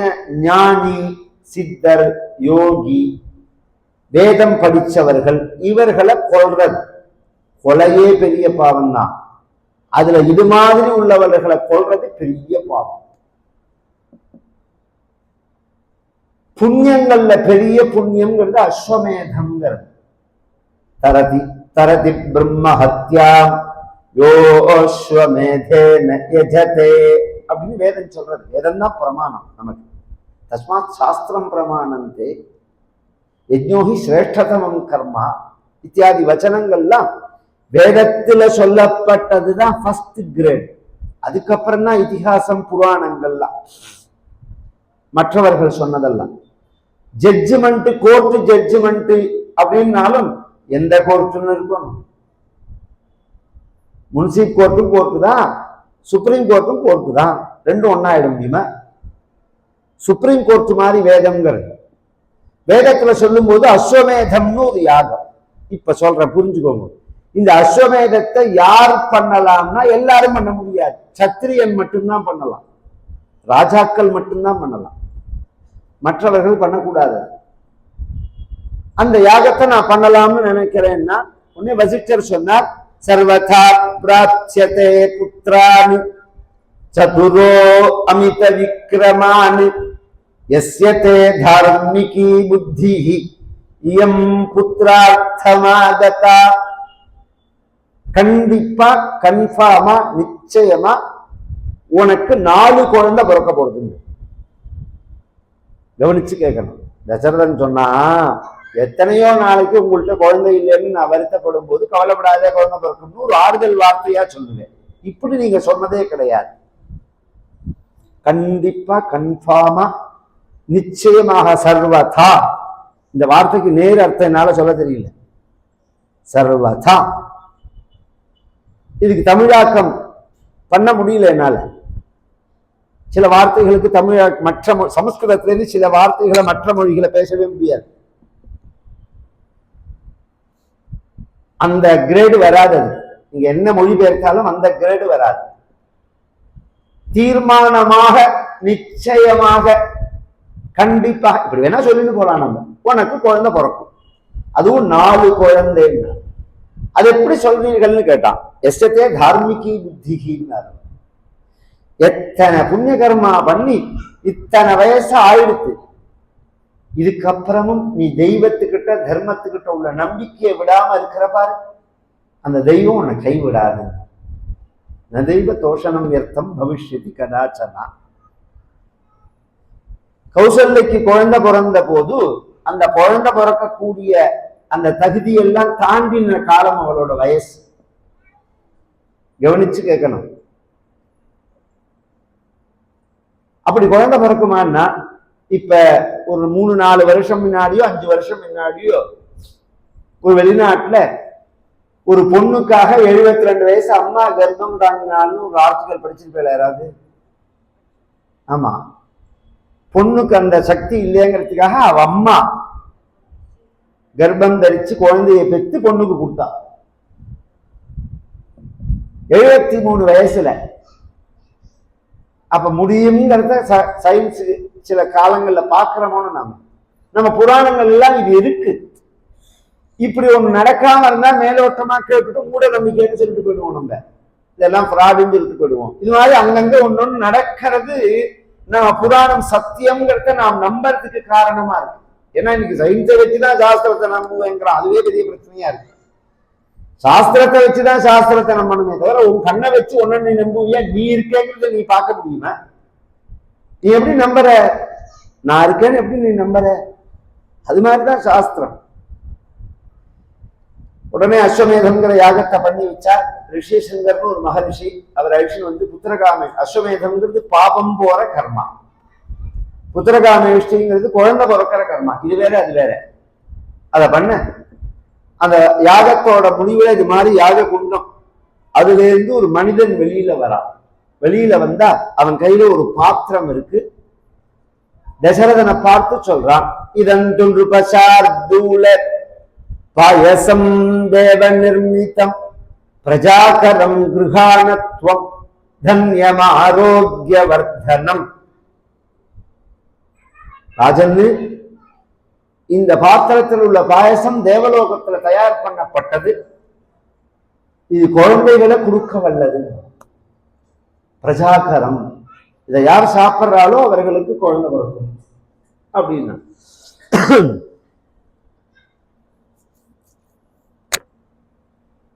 அதனால இதை வீண் பண்ணாம சாப்பிடணும் அப்படின்னு சொல்லி கொடுத்துட்டு மறைஞ்சு போக தன் 3 மனைவிகளுக்கும் அதை பிரிச்சு கொடுக்கிறார். கௌசல்யாயை பிரதமம் அதிசத்து பாயசார்த்தம் ததௌச்சம்.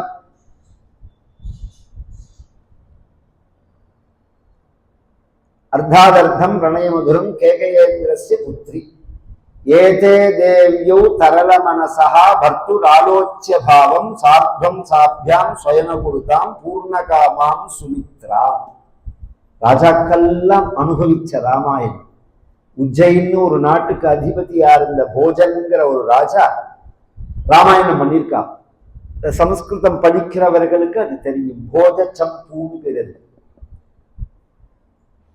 தமிழ்ல சம்பூன்னா செய்யுளாவும் இருக்கும், கவிதையாவும் இருக்கும், நடையாவும் இருக்கும்.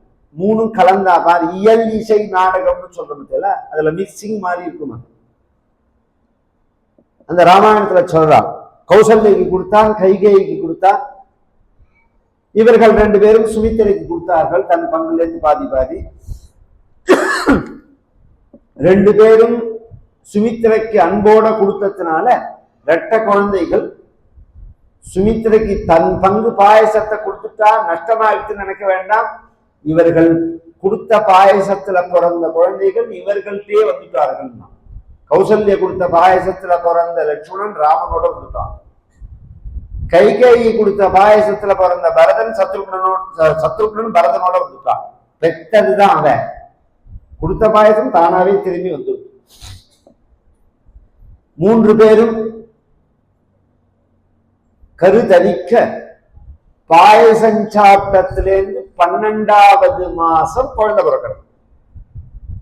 இதெல்லாம் நம்பணும். பிரமாணத்தோட அவர் பேசுறார். ததச்ச द्वादशे मासे चैत्रे नागमिके तिथौ नक्षत्रे अदिति दैवत्य सोच्च संस्थेषु पंचसु ग्रहेषु कर्कटे लग्ने वाक्पता बिन्दुना सह प्रोद्यमाने जगन्नाथं सर्वलोक नमस्कृतं कौसल्या अजनयद्रामम् सर्वलक्षण संयुतं विष्णोरर्धं महाभागं पुत्रमैक्ष्वाकवर्धनं कौसल्या शुशुभे तेन पुत्रेणामित तेजसा यथा वरेण देवानाम् अदितिः वज्रपाणिना भरतो नाम कैकेय्या यज्ञे सत्यपराक्रमः साक्षात् विष्णोश्चतुर्भागः सर्वैः समुदितो गुणैः अथ लक्ष्मण शत्रुघ्नौ सुमित्रा जनयत् सुतौ वीरौ सर्वास्त्र कुशलौ विष्णोरर्ध समन्वितौ. பாயசம் சாப்பிட்டதிலிருந்து 12வது மாசம். பொதுவாக கருதரிக்கும் காலம்ங்கிறது ஜீவராசிகளை பொறுத்து வேறுபடும். மனித சமூகத்துக்கு கருதரிக்கிற காலம் எவ்வளவு? 10 மாசங்கிற மத்தியில 10 மாசம் மூஷா கிடையாது. தசமே மாசி சூதவே வேதம் சொல்றது. 270 நாள் கருதரித்தத்திலிருந்து 270 நாள் தாண்டின பிறகு எப்ப வேணாலும் வரும். தசமே அப்படிங்கிறது. அதுல இன்னொரு ஒரு ரகசியம் சொல்றேன். சிசேரியன் பண்ணி பிறக்கணும், ரொம்ப கிரிட்டிக்கலா இருக்கு. சிசேரியன் பண்ணி பிறக்கணும்னு டாக்டர் சொல்றது எந்த அளவு நம்பிக்கை எல்லா கேஸ்லயும் சொல்ல முடியாது. அதாவது 1-2 கேஸ் வேணா கிரிட்டிக்கலா இருக்கலாம். பெரும்பாலா சாஸ்திரம் என்ன சொல்றதுன்னா, அந்த கரெக்டான டைம் வந்த உடனே பிரசூதிக்கான்னு ஒரு வாயு கேஸ் ஃபார்ம் ஆகி இந்த குழந்தைய புஷ் பண்ணி தள்ளி விட்டு வெளியில. அதுக்கு மேல 1 நிமிஷம் அது வச்சுக்காது வயத்துல. டாக்டர் சொல்ற காலம் அனுமானம் தான்.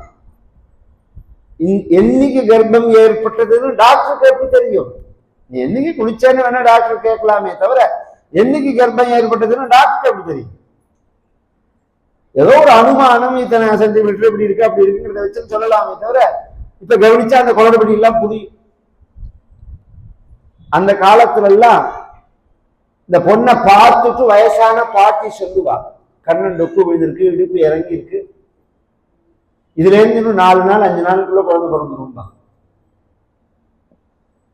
இன்னைக்கு டாக்டருக்கு சொல்ல தெரியாது. இதெல்லாம் அனுபவ அறிவுன்னு பேரு. இந்த அறிவை இழந்துட்டோம். நாம இழந்துன்னு வரோம், நமக்கே தெரியல. இந்த அறிவு தான் வேணும் மனித சமூகத்துக்கு. இயந்திரத்தை நம்பின அறிவு கிடையாது. எனக்கு தெரிஞ்சு ஒரு டாக்டர், கிராமத்து வைத்தியர் தான், இப்படி கையை பார்த்து 50 நாள் 55 நாள்ல கைய பார்த்துட்டு கர்ப்பம் இல்லையான்னு சொல்லுவார். டபுள் நாடி தெரியும் அதுல. அதை விட ஆச்சரியம் ஆனா பெண்ணான்னு சொல்லுவார். இந்த குழந்தை ஆனா பெண்ணா அப்படின்னு சொல்லுவார். எனக்கு இப்ப சமீபத்தில் ஒரு 20 வருஷம் முன்னாடி குரோம்பேட்ல ஒரு இந்த ஆயுர்வேதம் படிச்ச மாமா இருந்தார். இப்ப இல்ல, ரொம்ப நிறைய சாஸ்திர விஷயமா என்கிட்ட பேசுவார்.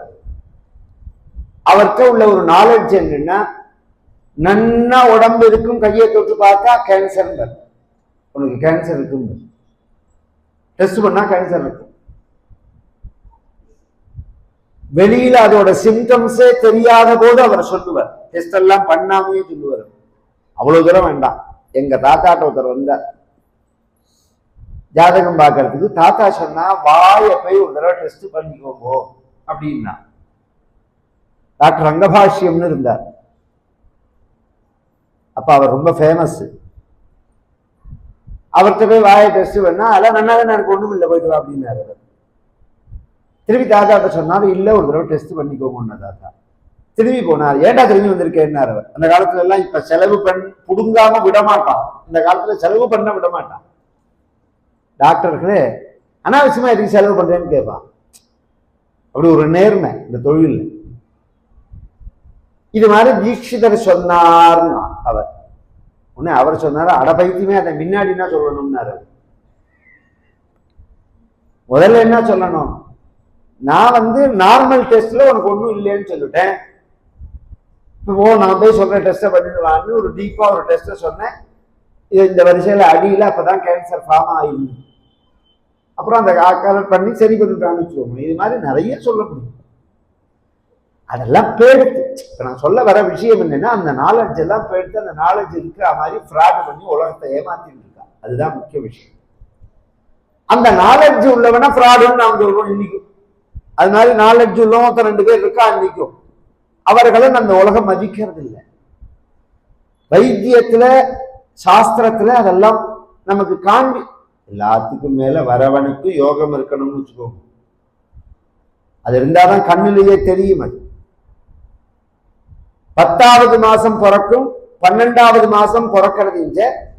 என்ன பாயசம் சாப்பிட்டு கரு வந்ததுனால சைத்திரம்ங்கிற சித்திர மாசத்துல, சித்திர மாசம்னு சொல்ல முடியாது, பங்குனி மாசம் அமாவாசைக்கு அப்புறம் சைத்திரம்னு பேரு. அதனாலதான் ஒரு வருஷம் பார்த்தேன்னா பங்குனி மாசத்துல ராமநவமி வரும், ஒரு வருஷம் பார்த்தா சித்திர மாசத்துல வரும்.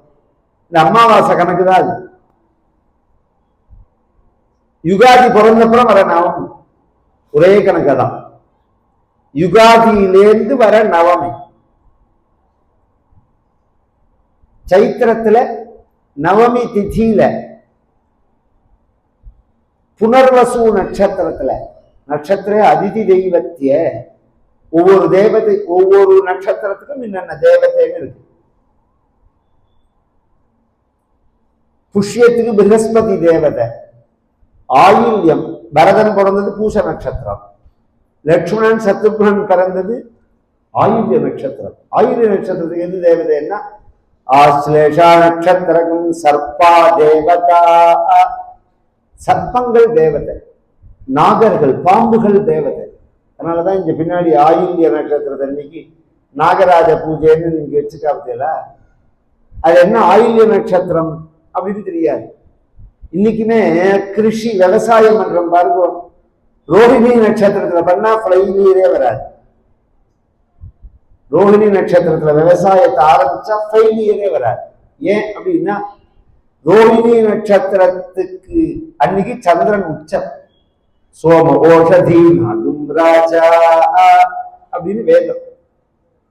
சந்திரன் உச்சமா இருக்கிறதே பண்ணணும். அதை இப்படி எல்லாம் நிறைய விஷயங்கள் இந்த ரிலேட்டடா.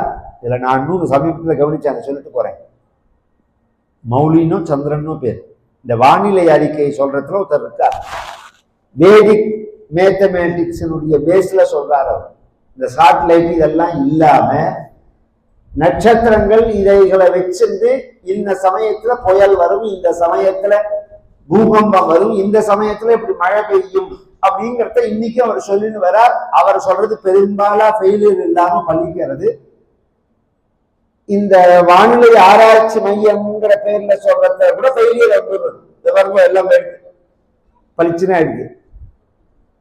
ஒரு வாரம் முன்னாடி உருட்டுன்னு தான் போட்டு 4-5 நாள் பொழுது விடிஞ்சா டிவியை திறந்தாலே கொட்டை பொழுது சிகப்பு அரிக்க, மஞ்சள் அரிக்க, ரோஸ் அரிக்க, நீல அரிக்கிற என்னமோ சொல்லியிருந்தான். இது எங்க போச்சுன்னே தெரியல. உங்களுக்கு அதை பார்க்கணும்னா அந்த சாணக்கியா சேனல்ல போனா அவரோட எடுத்து போடுறா. வேற யாரும் அவரை மதிக்கிறது இல்லை. அந்த வேதிக்கோட பேஸ்ல அவர் சொல்றார். இப்ப நாங்கள் எல்லாமே சொல்றது அப்படிதான். இந்த பஞ்சாங்க பட்டணத்தின் போது இந்த வருஷம் இவ்வளவு மழை இருக்கும், இவ்வளவு % மழை பூமியில இருக்கும், இவ்வளவு % மழை மலையில இருக்கும், இவ்வளவு % மழை சமுத்திரத்துல இருக்கும் அப்படிங்கறதெல்லாம் பஞ்சாங்கத்திலேயே போட்டிருப்பா. இன்னென்ன காலத்துல மழை பெய்யும், இன்ன திதியும் இன்ன நட்சத்திரமும் சேர்ந்தா, இன்ன கிழமையும் இன்ன நட்சத்திரமும் சேர்ந்தா அப்படிலாம் இருக்கு சாஸ்திரங்கள்ல. ஒரு காலத்துல இதுல ரிவர்ஸ் ஆகி இந்த சிஸ்டத்துக்கு வருவோம். நாம ஈஸியா புரியுற மாதிரி சொல்றேன். நம்ம சாஸ்திரம் உயர்வா இல்லையாங்கிறத குழந்தைகள் இங்க உள்ளவா நீங்க புரிஞ்சுக்கோங்க. மங்கள்யான்னு விட்டமோனோம், சந்திராயன்னு விட்டமோனோம். இந்த சந்திரனோட இருண்ட பகுதியில விட்டு இன்னி பரியந்தம் சக்சஸ் ஆனதே கிடையாது எந்த தேசத்துக்கு. சந்திரனோட இருண்ட பகுதியில அவ விட்டதே கிடையாது. செவ்வாயில விடும்போதும் அவர்களுக்கு இன்னி பரியந்தம் முழு வெற்றி ஏற்பட்டதில்லை. இந்தியாவோட 2 ப்ராஜெக்டும் முழு வெற்றி. இதுக்கு என்ன காரணம்னு கேட்கும்போது நான் சொல்லல, அந்த இஸ்ரோவோட தலைவர் சிவன் சொன்னார், பஞ்சாங்கத்தை அடிப்படையா வச்சு நாங்க விட்டோம்னா. பஞ்சாங்கத்துல நீங்க பார்க்கிற கணக்கு மட்டும் கிடையாது. அந்த பஞ்சாங்கத்தை பெரட்டி பார்த்தேன்னா சூரியன் இந்த வருஷம் சூரிய சாரம்னு போட்டிருப்பா. சூரியனோட நகர்வு எப்படி இருக்குன்னு மாசம் எதுல இருந்து எந்த நட்சத்திரம் இருந்து எப்படி நகர்றது அப்படின்னு. சந்திரசாரம் அது நான் எனக்கு நட்சத்திரத்திலேயே தெரியும். செவ்வாய் எப்படி நகர்றது, புதன் எப்படி நகர்றது, இதெல்லாம் போட்டிருப்பாரு வரிசையா. அந்த கணக்குல விட்டும் கரெக்டா அந்த இடத்துல போய் இறங்கினதுன்னா. புனர்வசு நட்சத்திரம் ராமபிரான் பிறந்தது, புஷ்ய நட்சத்திரம் பரதன் மறுநாளைக்கு, ஆஸ்லேஷா நட்சத்திரத்துல பரதன் லட்சுமணனும் சத்ருகுணனும் பிறக்கிறார். ஒரு குழந்தை தனக்கு பிறக்குமா அப்படின்னு ஏங்கின தசரதனுக்கு 4 குழந்தை. இது என்ன சொல்ல வருது நமக்கு அப்படின்னா, வாழ்க்கையில நாம் தெய்வத்தையும் தர்மத்தையும் நம்பினா 1க்கு 4 தான் பலன், ஒரு பலன் கிடையாது. நீங்க தெய்வத்தை நம்பினா தர்மத்தை நம்பினா 1க்கு 4 பலன். எண்ணி கொடுக்கிறவன் மனிதன், அள்ளி கொடுக்கிறது தெய்வம். எங்க தாத்தா அபூர்வமா சொல்லுவார், இந்த ராமாயணம் கேட்டா குழந்தை பிறக்கும், வால்மீகி ராமாயணம் கேட்டா அப்படின்னு சொல்லும் போது, இந்த கதிராமங்கலம்னு ஒரு கிராமத்துல நடந்தது வச்சு ராமாயணம் பண்ணினா வருஷா வருஷம் குழந்தை பிறக்க ஆரம்பிச்சு. போடுங்கிற அளவுக்கு குழந்தை. உடனே அவ வந்தா, தாத்தா சொன்னார் நிறுத்துறதுக்கு ஒரு ராமாயணம் வச்சுக்கோங்க, பிறக்கிறதுக்கு மாதிரி. அந்த காலத்துல ஏண்டாப்பா ராமாயணம் கேட்டங்கிற அளவுக்கு கொண்டு கொடுத்துருவான் ராமன். கிந்தேயம் கிமதேயமி செவிதுரம் தந்தே. பகவான் இல்லையா, வாரி வழங்கும் வள்ளல்னு சொல்றோமோ. நாம் 4 குழந்தைகளுக்கும் புண்ணியாக வாச்சனம் பண்ணி நாமகரணம் பண்ணி பெயர் வச்சு, குழந்தைகளுக்கு அக்ஷராபியாசம் அன்னப்பிராசனம் பண்ணி சாப்பாடு சோறு ஊட்டுதல்னு பேர். அப்புறம் குழந்தைகளுக்கு சௌலம் தலை குடுமி வைக்கிறது, இதெல்லாம் எல்லாருக்கும் உண்டு. நீங்க எல்லாம் விட்டுட்டு அதான் விஷயம். அதுக்கு அடுத்தது காது குத்தல், அதுக்கப்புறம் தலை வைக்கிறது, அதுக்கப்புறம் பூனல் போடுறது, இதெல்லாம் பண்ணி வேதங்களை படிக்க சொல்லி ஒரு 12 வயசுல இந்த குழந்தைகளுக்கு எல்லாம் கல்யாணம் பண்ணணும்னு தசரதன் ஆசைப்படுறான். 12 வயசுலயே கல்யாணம் ஆனால் 12 வயசுல படிப்பு முடிச்சுட்டான். படிப்பு முடிச்ச உடனே கல்யாணம் பண்ணலாமான்னா, இந்த வயசை விட்டுடுவோம், நான் சொல்ற மேல கான்செப்டை கேளுங்க.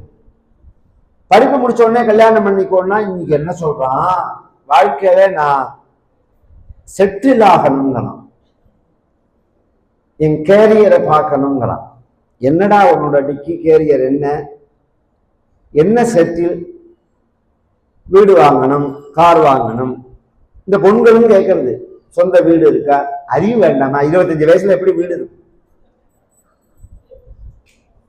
அவனுக்கு 60 வயசு ஆனாலே வீடு வாங்குறதுக்கு திணறான். 25 வயசுல வீடு எப்படி வரும்? ஏதோ அப்பா அம்மா வாங்கி வச்சிருந்தா உண்டு. சொந்த வீடு இருக்கான்னு கேளு, நியாயங்களாம். நீ வீடு வாங்கியிருக்கியான்னா 25 வயசுல வீடு வாங்கினா 35 வயசுல கப்பலை ஏதுன்னு வர வேண்டியதான் ரோட்டுக்கு. பகவதி வீட்டுல பிச்சை எடுக்க வேண்டியதுதான். வாங்குற காசு முழுக்க கடனுக்கு தான் போகும். சேமிப்பு வேண்டாமா கொஞ்சமாவது? நம்ம ஹிந்து மதத்துக்கும் நம்ம தேசத்துக்கும் மற்ற தேசத்துக்கும் என்ன வித்தியாசம் தெரியுமோ? வந்தத்துல 4ல் ஒரு பகுதி தான் செலவு பண்ணணும். நம்ம சாஸ்திரங்கள் சொல்றது 4ல் ஒரு பகுதி செலவு பண்ணணும், ஒரு பகுதி சேமிச்சு வைக்கணும், ஒரு பகுதி குழந்தைகளுக்கு எடுத்து வைக்கணும், ஒரு பகுதி தர்மத்துக்கு பண்ணணுங்கிறது. இங்க அதெல்லாம் இல்லைனாலுமே ஒரு 10 ரூபாய்க்கு வீடு வாங்க போறோம்னா நம்ம கையில ஒரு 30 ரூபாயாவது 40 ரூபாயாவது இருந்தாதான் அதை பத்தி யோசனை பண்ணணும். இல்லையா 10 ரூபாயாவது இருக்கணும். 1 ரூபாய் கூட இல்லாம பிளான் பண்றான். அதான் ஆச்சரியம். நாளைக்கு பணம் வரும்னு நினைச்சு இன்னைக்கு செலவு பண்றவனை போல உலகத்துல முட்டாளே கிடையாது. முட்டாளம். நாளைக்கு பணம் வரும்னு திவாலா ஆயிடுச்சுருவான், ஒரே வார்த்தையில சொல்லிட்டு போடுவான், இல்ல வீட்டுக்கு போகுமா பொழுது விடிஞ்சா எத்தனை பேர் அனுப்புறான். இப்ப இத்தனை நாளா நீ உழைச்சத்துல என்ன பிரயோஜனம்? ஒரு சின்ன உதாரணம் சொல்றேன். உலகம் முழுக்க கொரோனா வந்த போது சிரிச்சுது, பஞ்சத்துல அடிபட்டது, சந்தியில நின்னுது. நம்ம தேசம் மட்டும் 3 தடவை பொருளாதாரம் நம்ம கண்ணுக்கு எழுத்தாப்புல வந்தே வீழ்ச்சி அடையல. 1995 ஒரு தடவை வந்தது, 2007 ஒரு தடவை வந்தது, கொரோனா போது ஒரு தடவை வந்தது. இந்த 3 சமயமும் தேசத்துல உள்ள மக்கள் வீழ்ச்சி அடையல. இதுக்கு காரணம் கவர்மெண்ட் கிடையாது, உங்களோட சேமிப்பு தான். இது அடுத்த தலைமுறைக்கு இருக்குமான்னு கேட்டா சந்தேகம். ஏன்னா நாமெல்லாம் சேமிச்ச மாதிரி இப்ப வர தலைமுறை சேமிக்கிறது கிடையாது.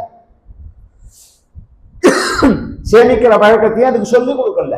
எங்க போனாலும் கோவில்ல உண்டியல் வச்சிருப்பா, மண் உண்டியல், பொம்மை உண்டியல்.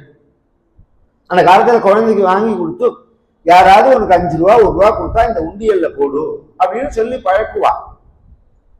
இன்னைக்கு கேட்கறதெல்லாம் வாங்கி கொடுக்குறோம், பெருமையா வேற நினைச்சுக்கிறோம். அதை விட குழந்தைகளை குட்டிச்சேர் பண்றதுக்கு வேற தனியா சத்ருன்னு இன்னொருத்தர் தனியா வரவே வேண்டாம் அந்த குழந்தைகளை கெடுக்கிறது.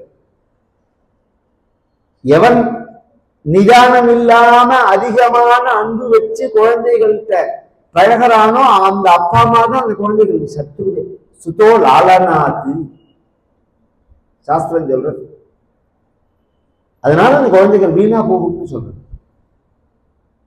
12 வயசுல இப்ப கல்யாணம் பண்ணிக்கோலன்னா 24 வயசு பையன் படிப்பை முடிச்சுட்டான், ஒரு வேலைக்கு போயிட்டா கல்யாணம் பண்ணிக்கோன்னா எனக்கு வேலை ஜாப் செக்யூரிட்டி வேணுங்கிறான். உன் ஜாப் தான் என்னைக்குமே செக்யூரிட்டி கிடையாது. அதான பிரச்சனையும்.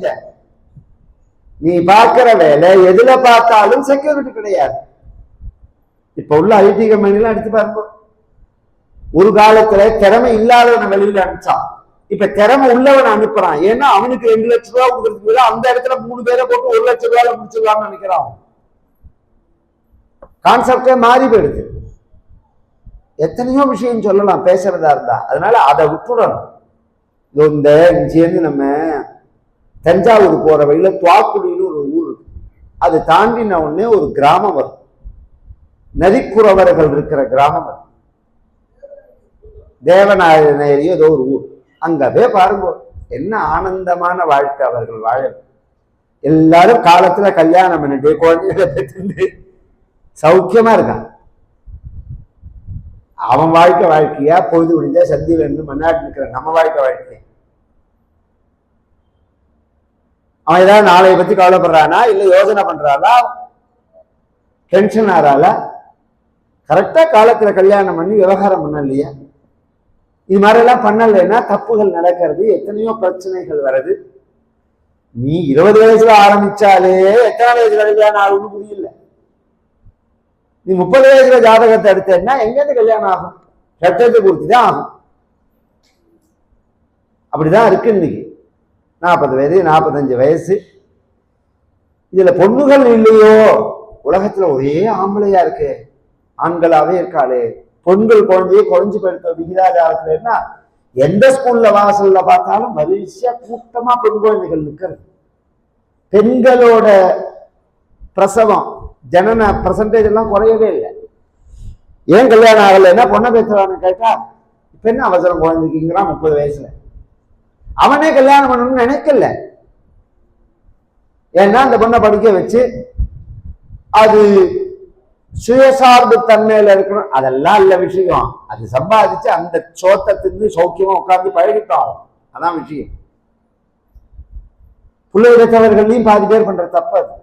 அவ காலத்துல அந்த வருமானம் கிடையாது. பிள்ளைகள் ஏதோ ஐடில போய் சம்பாதிக்கிறான்னா அதை வச்சு சௌக்கியமா இருந்துட்டு இந்த பிள்ளைய கல்யாணம் பண்ணா அந்த வருமானம் நின்று போயிடுமேன்னு கல்யாணம் பண்ண கூடுது கிடையாது. பாக்குற மாதிரி பாபுலா காமிக்கிறா, கண்டிஷன் எல்லாம் போடுறா. அப்புறம் ஒரு கட்டத்துல எப்படி இருந்தாலும் பரவாயில்ல மாமா, நீங்க சொல்லுங்க மாமா, கட்டின புடவையோட வந்தா போறோம்னு. நான் என்ன சொன்னேன், பொம்மநாட்டி குழந்தைகள் உற்பத்தி பண்ற ஃபேக்டரியா வச்சிருக்கேன்.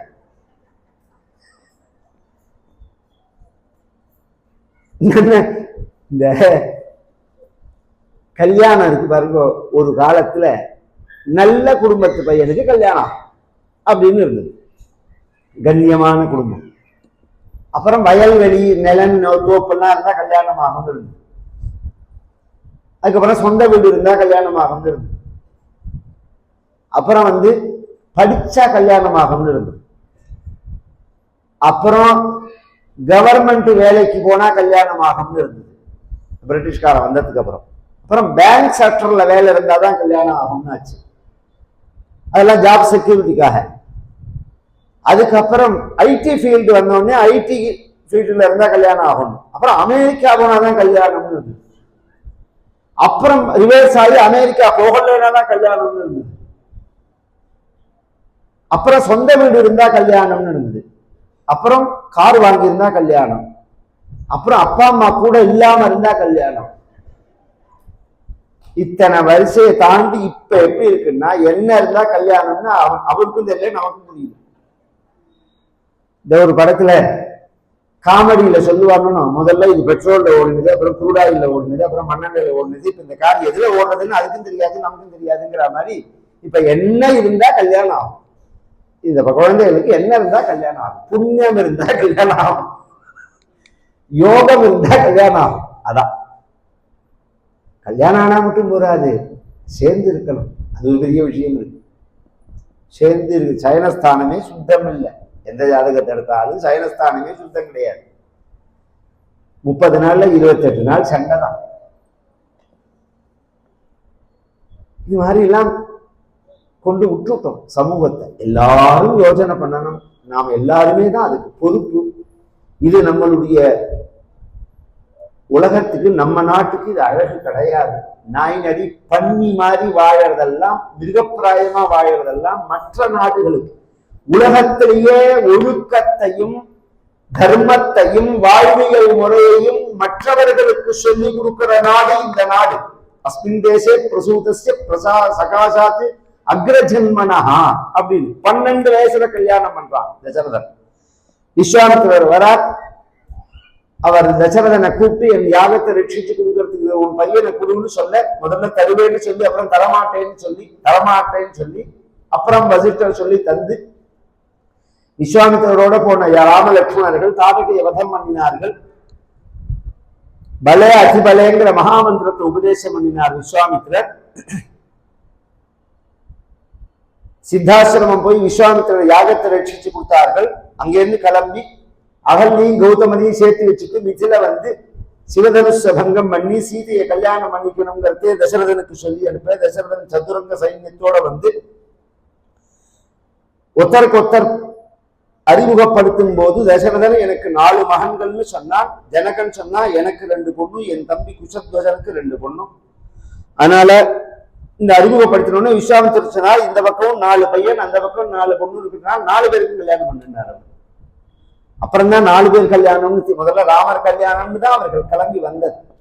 4 பேருக்கு கல்யாணம் ஆகி யதோக்தமான முறையில கல்யாணம் முடிச்சுட்டு திரும்பி வர பரசுராமரை கர்வத்தை பங்கம் பண்ணி பகவான் அவர்கிட்ட வைஷ்ணவமான தனுஷ வாங்கிட்டு அயோத்தி வர, கல்யாணத்துக்கு வந்த தாய் மாமாவான யுதாஜித்து பரதனையும் சத்ருகனையும் கேகே தேசம் ஐஷு போக ராமபிரான் 12 வருஷம் இங்க தாய் தந்தையர்களோட வாழ, ராமனுடைய 24வது வயசுல ராமனுக்கு பட்டாபிஷேகம் பண்ணணும்னு தசரதன் ஏற்பாடு பண்ண, மந்தரேங்கிற கூனியினுடைய தூண்டுதலால கைகேயி வரங்கேட்டு அதை தடுத்து, ஒரு வரத்தினால ராமன் 14 வருஷம் காட்டுக்கு போகணும், மற்றொரு வரத்தினால பரதனுக்கு பட்டாபிஷேகம்னு சொல்ல, ராமபிரான் சீதையோட லட்சுமணரோட காட்டுக்கு கிளம்பி குஹன சக்கியம் பண்ணிண்டு ஜடதரிச்சிருந்து கங்கையை தாண்டி பரத்வாஜ ஆசிரமத்துக்கு போய் அவர் ஆசீர்வாதத்தை பெற்றுக்கொண்டு சித்திரக்கூடத்துல வசிக்க, ராமனுடைய பிரிவு தாங்காம தசரதன் உயிரை விட பரதனுக்கு சொல்லி அனுப்பிச்சு பரதன் வந்து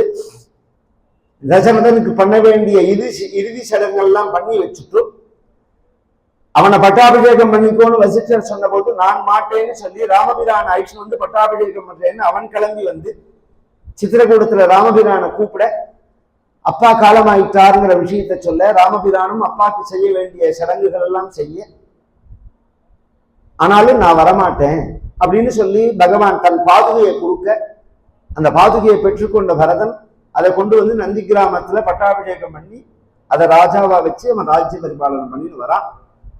மறுநாள் தினம் ராமர் அங்கேருந்து கிளம்பி அத்திரி அனசூய ஆசிரமம் போய் ஆசீர்வாதத்தை பெற்று தண்டகாரண்யங்கிற ஒரு பெருங்காட்டுல உள்ள நுழைஞ்சு விராதன்கிற அரக்கனை வதம் பண்ணினால், சரபருங்கிற மகரிஷிக்கு சத்கதியை கொடுத்தா, சுதீக்ஷ்ணருங்கிற மகர்ஷிட்ட ஆசீர்வாதத்தை வாங்கிண்டா, அகஸ்தியாச்சாரியாள்கிட்ட ஆசீர்வாதத்தையும் பரசுராமத்திலிருந்து ஜெயிச்ச அந்த வில்லையும் பெற்றுக்கொண்டு பஞ்சவட்டிங்கிற இடத்துல ஜட்டாயு அப்படிங்கிற கழுகு ராஜனை சிநேகம் பண்ணிட்டு வசிக்கிற காலத்துல ராவணனுடைய சகோதரியான சூர்பனக வர ராமன் மேல ஆசைப்பட்டு அதை நிறைவேறாத போது சீதையை அவள் கொல்ல போக லட்சுமணர் சூர்பனகையினுடைய மூக்கையும் காதையும் அறுத்து விட அந்த கோபத்தினால 14,000 ராட்சசர்களோட ராவணனுடைய இன்னொரு தம்பி விட்ட தம்பி கரன்னு பேரு அவன் வந்து எதிர்க்க அவனை வதம் பண்ண இத போய் ராவணன்ட்ட சொல்ல ராவணன் மாரீச்சனுடைய நட்புனால ஏமாத்தி மான் வேஷம் போட்டுன்னு வந்து சீதையை அபகரிச்சுன்னு போக சீதையை தேடின்னு போற வழியில பகவான் ஜடாயுவுக்கும் மோட்சம் கொடுத்தார், விராதனுக்கு கபந்தனுக்கு சத்கதியை கொடுத்தார், சபரி மோட்சத்துக்கு சாட்சியா இருந்தார், ஆஞ்சநேயருக்கும் ராமருக்கும் அறிமுகம் ஏற்படுறது, சுக்ரீவனோட நட்பு ஏற்படுறது, வாலிய வதம் பண்ணினார், சுக்ரீவனுக்கு பட்டாபிஷேகம் பண்ணி வச்சா, சத்தியசந்தனா உள்ள சுக்ரீவன் குரங்குகள் எல்லாத்தையும் 4 திக்கிலையும் சீதையை தேட அனுப்ப அதுல ஆஞ்சநேயர் சமுத்திரத்தை தாண்டி லங்கையில போய் சீதையை பார்த்து ராமர் கொடுத்த மோதிரத்தை கொடுத்து சீதை கொடுத்த சூடாமணியை வாங்கிட்டு ராவணன் ஆட்களால பிடிபட்டு வாள்ல தீ வச்சு அந்த தீயை லங்கையிலேயே வச்சுட்டு இவர் இக்கரையில வந்து ராமபிரான் சொல்ல ராமபிரான் கிளம்பி சமுத்திரக்கரைக்கு வர அதற்குள்ள ராவணனுடைய தம்பி விபீஷணன் ராமரோட வந்து சேர சேதுபந்தம் பண்ணி அணை கட்டி, சேத்துனாலே பிரிட்ஜ்னு அர்த்தம், கவனிச்சு கேளுங்க எல்லாருமே, சேது அப்படின்னாலே பாலம்னு அர்த்தம். இந்த பாலத்தை சமுத்திரத்துல கட்டி பகவான் லங்கைக்கு போய் புத்திரமித்திர பந்துக்களோட கூடின அந்த சமூகத்தை ராவணனுடைய சமூகத்தை வேற அறுத்துட்டு விபீஷணனுக்கு பட்டாபிஷேகம் பண்ணி வச்சு புஷ்பக விமானத்துல விபீஷணன் சுக்ரீவன் குரங்குகள் ராட்சசர்கள் எல்லாரையும் அழைத்து கொண்டு அயோத்தி வந்து 14 வருஷ வனவாசத்தை முடிச்சிருந்து அந்த சூரிய வம்சத்துல அந்த ராஜாக்கள்லாம் எந்த சிம்மாசனத்துல உட்கார்ந்து பட்டாபிஷேகம் பண்ணியிருந்தார்களோ அந்த சிம்மாசனத்துல இந்த பாரத தேசத்துல 500 நதிகள் இருக்கு. மொத்தம் 500 நதிகள் இருக்கு, 4 சமுத்திரம் இருக்கு. இந்த 4 சமுத்திரத்திலிருந்தும் 500 புண்ணிய நதிகள்ல இருந்தும் ஜலத்தை கொண்டு வந்து வசிஷ்டர் யதோக்தமான முறையில ஜப ஹோமங்கள் பண்ணி ராமபிரானையும் சீதையும் உட்காந்து வச்சு பட்டாபிஷேகம் பண்றார். தஸ்ய பிரயதோ விருத்தஹ வசிஷ்டோ பிராமணை சஹ ராமம் ரத்னமயே பீఠே சஹ சீதம் யவேதயதி வசிஷ்டோ வாமதேவஸ்ச ஜாபாலிரத காஷ்யபஹ காத்யாயனஸ்ய யஜ்ஞஸ்ச கௌதமோ விஜயஸ்ததா அப்யஷிஞ்சன் நரம் வியாக்ரம் பிரசன்னேன சுகந்தினா சலிலேன சஹஸ்ராட்சம் வசவோ வாசவம் யதா. எத்தனையோ ஆயிரக்கணக்கான வருஷம் முன்னாடி நடந்த கதையா இருந்தாலும் இன்னைக்கும் நம்ம உயிரோட கலந்ததா இருக்கு. ராமன் மாதிரி ஒரு மனிதர், ஒரு மனித சமூகத்துக்கே வழிகாட்டு. இது ராமராஜ்யம், இது இந்த தேசம் ராமராஜ்யம். எத்தனை ராஜா வந்தாலும் போனாலும் நமக்கு அவன்லாம் ராஜா கிடையாது, நமக்கு ராஜா ராமன். ராமருடைய மக்கள் நாமெல்லாம். அப்பேற்பட்ட உயர்ந்ததான ஒரு பவித்திரமான ஒரு சரித்திரம். ஏகைக்கும் அக்ஷரம் போக்தம் மகாபாதக நாசனம் அந்த ராமனுடைய கதையிலேருந்து ஒரு எழுத்து படிச்சா கூட நம்ம பாபங்கள்லாம் போய் மனத்தெளிவு ஏற்படும். அப்பேற்பட்ட ராமாவதாரம் சொன்னால் நாளைய தினம் பலராமாவதாரம், அதுக்கு மறுநாள் கிருஷ்ணாவதாரத்தும், இதெல்லாம் ரொம்ப விசேஷமானது. குருவாத புரீஷ பஞ்சகாட்சியம் ஸ்துதிரத்னம் படதா சுமங்கலம் ஸ்யாதி ஹிருதி சாபி விஷயதி ஹரிஸ்வயந்து ரதிநாதாயுத துல்லிய தேக காந்தி நாராயண நாராயண நாராயண நாராயண நாராயண நாராயண நாராயண நாராயண நாராயண நாராயண நாராயண. கோபிகா ஜீவன ஸ்மரணம். ஆஞ்சநேய மூர்த்தி